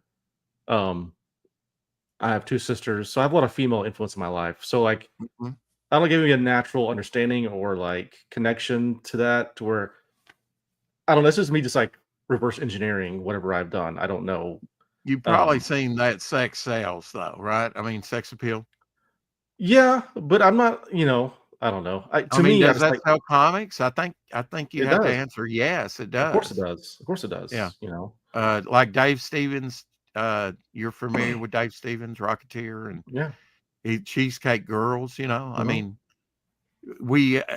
Matt Baker way back in the day, all those romance covers and different, things. I think strong female types. I can remember back in the 80s, X-Men had all women team. Well, yeah, and I think having attractive art and characters appeals to both men and women. Mhm. I think everyone wants to look at attractive people and attractive art. I don't think that's, groundbreaking That's or what I rocket need to science. add to Devil Flyer is a male chauvinist pig. You know, I mean, look, man, I'm a white heterosexual male Mhm. clinging to my guns and God, and I don't make apology for that, and they call me a Nazi. I think that's a little unfair, Josh, but that's modern times, I guess. Yeah. Apparently, everyone's a Nazi these days. Last question, Josh, and I won't do Yeah. the long goodbye, okay? Okay. How does your faith, you express being a Christian, and I'm a Yes. Christian. I never could get away from it. My last name is Christian. So I never could get away from it. And Yeah. fortunately, my adopted parents were Christians and through their influence, I became a Christian, which Okay. was besides comics and other things that I've done in my life, has been the greatest accomplishment and the most informative thing to my worldview Mhm. that's ever happened to me. Um, and it's been well over 50 years, 1972, very young age, 6 years old. And, it may have been out of fear, of going to hell. But, these are, Yeah. how does your faith inform what you do? Because you said you try and uh, put that Christian attitude, and Christians are different than everybody else. Yeah. Of course. Yeah, it informs everything I do, you know? Yeah. That's not to say I'm perfect, I do everything right, I don't, but, um, whether it's the stories I'm telling, how I conduct my business, it informs everything I do. I mean, like, yes, I love to tell stories and be creative and do all that stuff, and I try to do it the best of my ability that God gave me. Mhm. Um, but I also like if it's not glorifying God in some way, then like it's a waste of time. Well, At least for that me. was something that I grappled with. Yeah. It's like, how can I do what I want in comics and really remain faithful to my faith, and not go Yeah. against what I Right. know to be true, the Right. word of God, because I don't want to offend God. I'm offended by your comic book. I don't think he's up there doing that. But I think, Right. I had to work that out for myself. And whether I've done that successfully or not, I guess I'll know in the afterlife. Yeah. Uh, No, that's a battle I deal with every day. Like mhm. you try to walk this line, you tell good stories, compelling stories, that but also, what's the line and all that stuff. And I'm always battling that, trying to figure that out and hoping that in a Yeah. sum total that I did more for the good than the other. And If somebody told me, I want this very salacious, sexy, pornographic cover for you to do for me, I'd say no.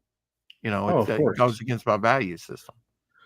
Yeah, and I know like some of my stuff considered like edgy to some people, and I understand that. But I Mhm. do have my lines, and I've had to say no to plenty of times. I'm like, even like I mentioned Dan Mendoza. I don't know if you're familiar with his stuff. His stuff is definitely edgier than mine. But Mhm. he knows where I stand, and he doesn't ask me to do anything that I don't want to do. And conversely, he's done covers for me, and he won't go all the way on the stuff he does for me either.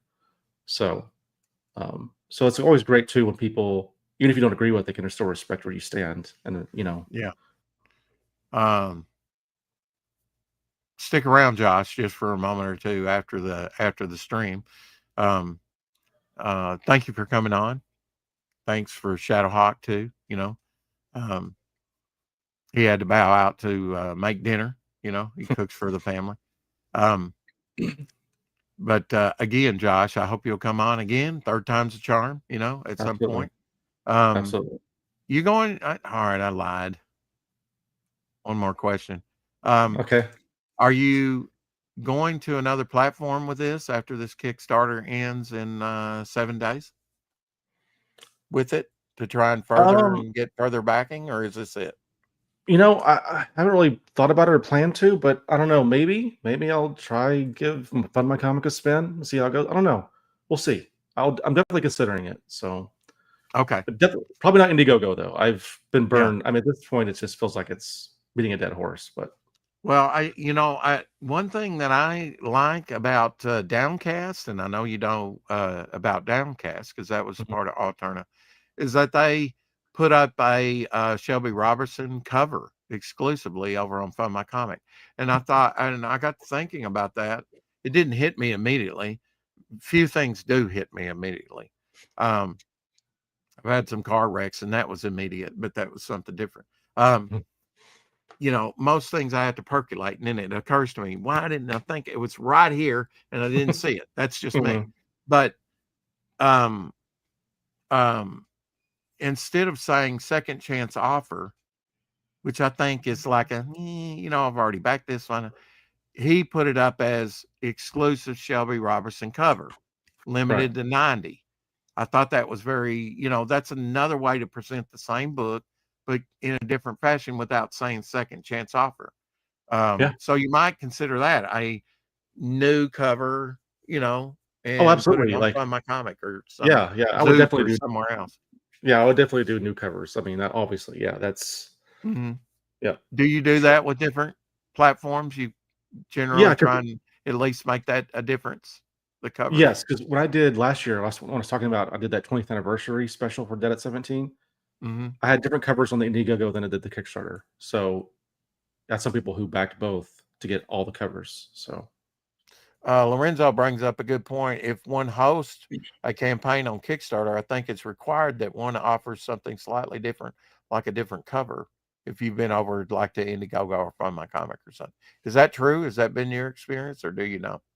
yeah, I mean, I think it's yeah, Lorenzo, he's been a long time backer. I appreciate him. Yeah, he was my Yeah. first backer on my Oh, Ash awesome. Can and Awesome. early backer on Devil Flyer. So we're gonna get out of here. Keep collecting, Josh. Don't go anywhere. Um, I'll try and get your address or something from you. Okay. You know. Anyway, keep collecting, Josh. I'll give you the final word. Just thank you for having me on and for a great conversation. It's you've quickly become one of my favorite shows to do. So thank you. Oh shoot. We'll leave it at that.